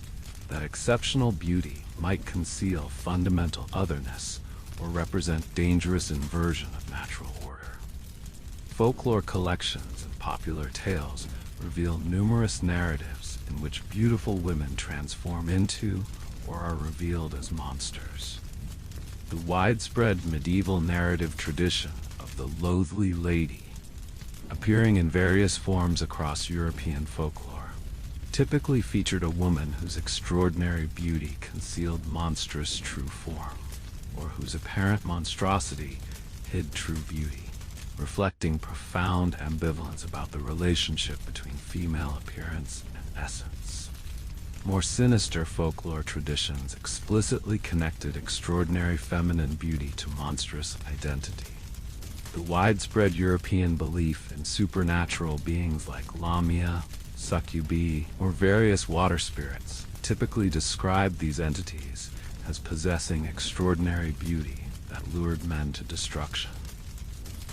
Local folklore collections from throughout medieval Europe document community beliefs in beautiful supernatural predators who targeted men through their alluring appearance. The 15th century Malleus Maleficarum incorporated these folklore traditions into formal demonological framework, explicitly connecting exceptional feminine beauty to potential demonic identity. Authors Heinrich Kramer and Jacob Sprenger claimed that demons frequently appeared as beautiful women to seduce men, warning that when beauty in women seems too perfect for nature, wise men should suspect supernatural origin. This authoritative text formalized the conceptual transformation of extraordinary beauty from divine gift to potential demonic disguise. Artistic representations reinforced this conceptual transformation. Church wall paintings and manuscript illustrations frequently depicted female demons or allegorical figures of sin as beautiful women, often partially transformed to reveal their true nature. The elaborate 15th century Temptation of St. Anthony artistic tradition typically portrayed demons tempting the saint in the form of exceptionally beautiful women, sometimes with subtle, monstrous features visible only on close inspection, reinforcing the notion that extraordinary beauty might conceal monstrous identity. Medieval bestiaries and natural philosophy texts further developed this connection through pseudo-scientific frameworks. The influential 13th century De Animalibus by Albertus Magnus described various monstrous races of women whose beautiful appearance concealed fundamental biological difference. Similar claims appeared in travel literature and geographical texts, establishing scientific foundation for suspecting beautiful women of potential monstrous identity. For actual medieval women, these cultural frameworks created concrete dangers. Trial records document numerous cases where women's extraordinary beauty contributed to accusations of fundamental otherness. The 1477 Lombardy witch trial of Giovanna Mondella included testimony explicitly comparing her to a lamia, based primarily on her appearance, with witnesses claiming her beauty was too perfect to be fully human, revealing how cultural frameworks connecting beauty to monstrosity affected real women. The transformation of beauty into monstrosity operated particularly through the concept of the evil eye, or malefic gaze. Medical and theological texts claim that exceptionally beautiful women often possess dangerous visual power that could harm children, animals, or men who beheld them. The influential 14th century medical work Rosa Anglica warned that women of unnatural beauty often possess eyes that can cause illness in those they gaze upon, establishing seemingly scientific basis for fearing beautiful women's visual presence. These beliefs affected beautiful women's daily lives. Court records document numerous cases where beautiful women faced accusations of causing harm through their gaze. The 1463 Bologna criminal court records include charges against Francesca Buonsignori for allegedly causing a child's illness through her unnaturally beautiful eyes, revealing how the conceptual connection between beauty and monstrosity created practical legal danger. More broadly, the monstrous transformation of beauty appears in the language used to describe exceptionally attractive women. Court records, chronicle accounts, and personal correspondence reveal a consistent pattern of describing extraordinary beauty with terminology suggesting fundamental otherness. Uncanny, unnatural, strange, bewitching, unworldly. This linguistic pattern reflects the conceptual framework that positioned exceptional beauty not merely as aesthetic distinction, but as potential evidence of fundamental difference from ordinary humanity. The ultimate expression of this conceptual transformation appears in witch trial records, where exceptional beauty frequently functioned as evidence supporting accusations of fundamental monstrous identity. The extensive trial records from late 15th century Germanic regions reveal that approximately 1/3 of witchcraft proceedings included testimony about the accused woman's unusual beauty as supporting evidence of her fundamental otherness, revealing how completely the conceptual transformation of beauty into monstrosity had penetrated formal legal proceedings. These historical patterns reveal the profound anxiety underlying medieval approaches to extraordinary feminine beauty, the fear that exceptional appearance might conceal monstrous essence or fundamental otherness. By conceptually transforming beautiful women into potential monsters, medieval culture expressed profound discomfort with feminine appearance that exceeded conventional norms or expectations, revealing that extraordinary beauty represented not merely aesthetic distinction, but potential evidence of dangerous difference that required identification and control. The medieval association between extraordinary feminine beauty and danger did not end with the medieval period. Instead, this connection evolved into new forms that continued to shape attitudes toward beautiful women throughout subsequent centuries, creating an enduring legacy that extends in modified forms into the modern era. Renaissance court records reveal continued legal vulnerability for beautiful women, though with shifting justifications. The extensive Venetian trial records from the 16th century document numerous cases where women's extraordinary beauty contributed to accusations of using prohibited love magic or potions rather than formal witchcraft, revealing how beauty-based suspicion adapted to changing intellectual frameworks while maintaining its fundamental connection to supernatural anxiety. The early modern witch persecutions, extending well beyond the traditional medieval period, maintained explicit connections between feminine beauty and demonic suspicion. Statistical analysis of witch trial records from 16th and 17th century Scotland reveals that women described as uncommonly beautiful faced conviction rates approximately 25% higher than those without such descriptions, suggesting the medieval association between beauty and supernatural danger persisted well into the early modern period. Artistic representations reveal the evolving conceptual framework. Renaissance and Baroque artistic traditions frequently depicted beautiful female figures with symbolic elements suggesting concealed danger or moral corruption. The artistic convention of portraying biblical temptresses, mythological sirens, or allegorical figures of sin as exceptionally beautiful women with subtle symbolic indicators of their dangerous nature. Serpents, specific flowers, or particular hand positions maintain the conceptual connection between feminine beauty and concealed danger. Literary traditions preserved and transformed medieval attitudes. Early modern literary works, from Edmund Spenser's Faerie Queene to Christopher Marlowe's Dr. Faustus, maintained the trope of the dangerously beautiful woman whose appearance concealed moral corruption or supernatural alliance. These influential works transmitted medieval suspicion of extraordinary feminine beauty into subsequent literary traditions, albeit often in more allegorical or symbolic forms. Medical frameworks evolved rather than disappeared. While humoral theory gradually lost scientific credibility, new medical frameworks continued to pathologize extraordinary feminine beauty. The 18th century development of physiognomy, the pseudoscience claiming to determine character from physical appearance, frequently associated perfect feminine beauty with moral or intellectual deficiency, maintaining the fundamental suspicion that exceptional appearance indicated problematic essence. Popular culture preserved many medieval beliefs in modified form.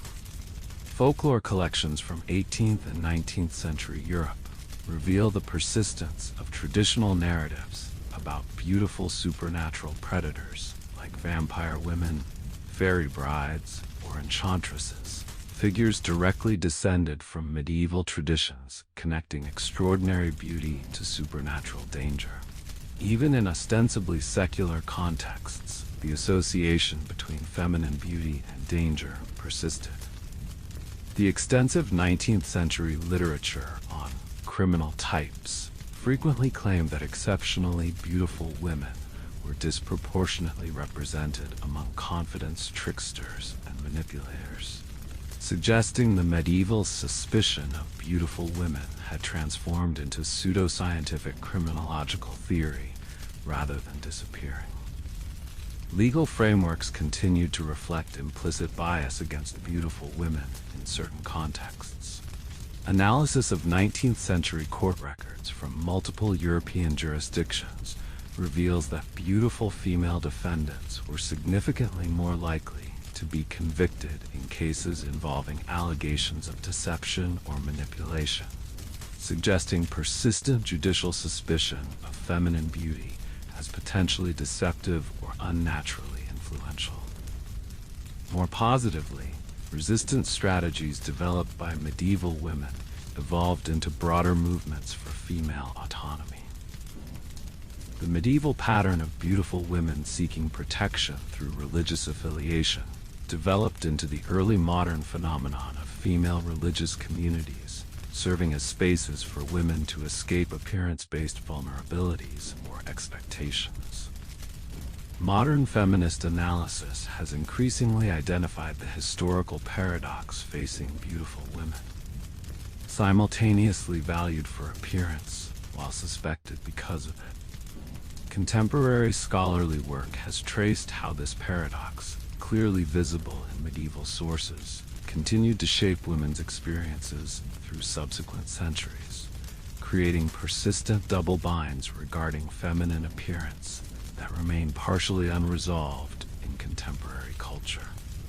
These historical patterns reveal how medieval attitudes toward extraordinary feminine beauty, while transformed and adapted, continue to influence cultural perceptions and social experiences.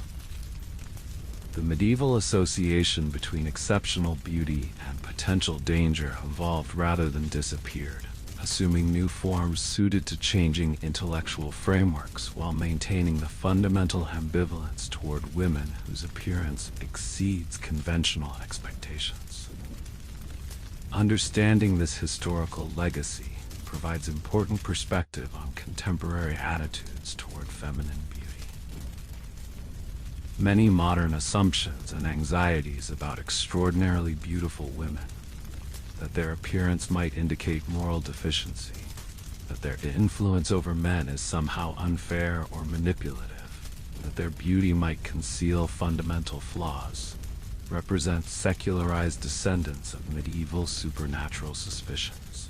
By recognizing these historical continuities, we gain clearer understanding of how feminine beauty continues to function as both asset and liability, a perilous gift that simultaneously confers advantages and creates vulnerabilities within social systems, still shaped by centuries-old ambivalence toward women, whose appearance grants them particular forms of power, while simultaneously marking them for particular forms of suspicion.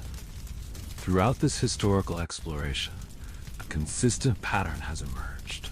In medieval Europe, extraordinary feminine beauty functioned simultaneously as divine gift and dangerous burden, a perilous blessing that granted certain advantages while creating significant vulnerabilities.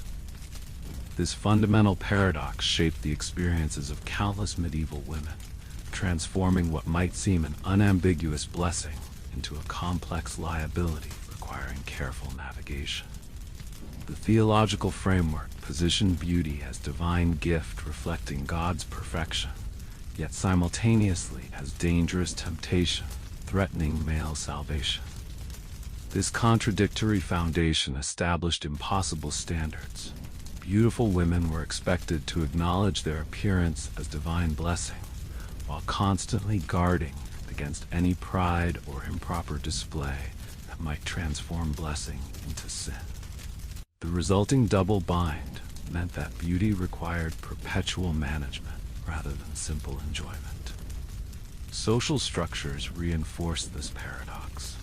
While beauty might secure advantageous marriages or social connections, it simultaneously disrupted hierarchical expectations and provoked dangerous forms of attention. Beautiful women navigated treacherous terrain where their appearance might improve their prospects, yet simultaneously mark them for suspicion, hostility, or dangerous obsession. This social contradiction transformed beauty from simple advantage to complex burden, requiring sophisticated management strategies. Legal frameworks formalized these contradictions.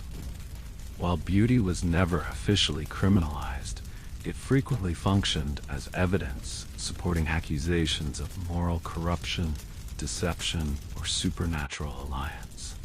Beautiful women faced systematic disadvantages in legal proceedings, with their appearance often interpreted as evidence against their character or credibility. This legal vulnerability meant beauty represented a form of evidence perpetually available for use against its possessor. Most ominously, the connection between extraordinary beauty and supernatural suspicion created existential danger. As witch persecution intensified across late medieval Europe, beautiful women faced disproportionate risk of accusation, investigation, and punishment. Their appearance, potentially interpreted as evidence of demonic alliance, could transform rapidly from social distinction to legal liability, revealing beauty's ultimate peril in a society deeply suspicious of feminine power or influence. For medieval women, these contradictions necessitated sophisticated adaptation strategies, from deliberate appearance management to strategic religious devotion to community alliance building. Beautiful women developed various approaches to navigate their precarious position. These adaptive strategies reveal that women were not merely passive victims of beauty-based suspicion, but active agents working within significant constraints to mitigate the dangers their appearance might provoke. The medieval experience of beautiful women reveals broader historical insights about feminine appearance in patriarchal societies. When women's primary value derives from appearance, yet that same appearance creates suspicion or hostility, an impossible situation emerges. The very quality that supposedly constitutes female value simultaneously marks women for suspicion and control. This paradoxical position created double binds that constrained women's options, regardless of how they managed their appearance.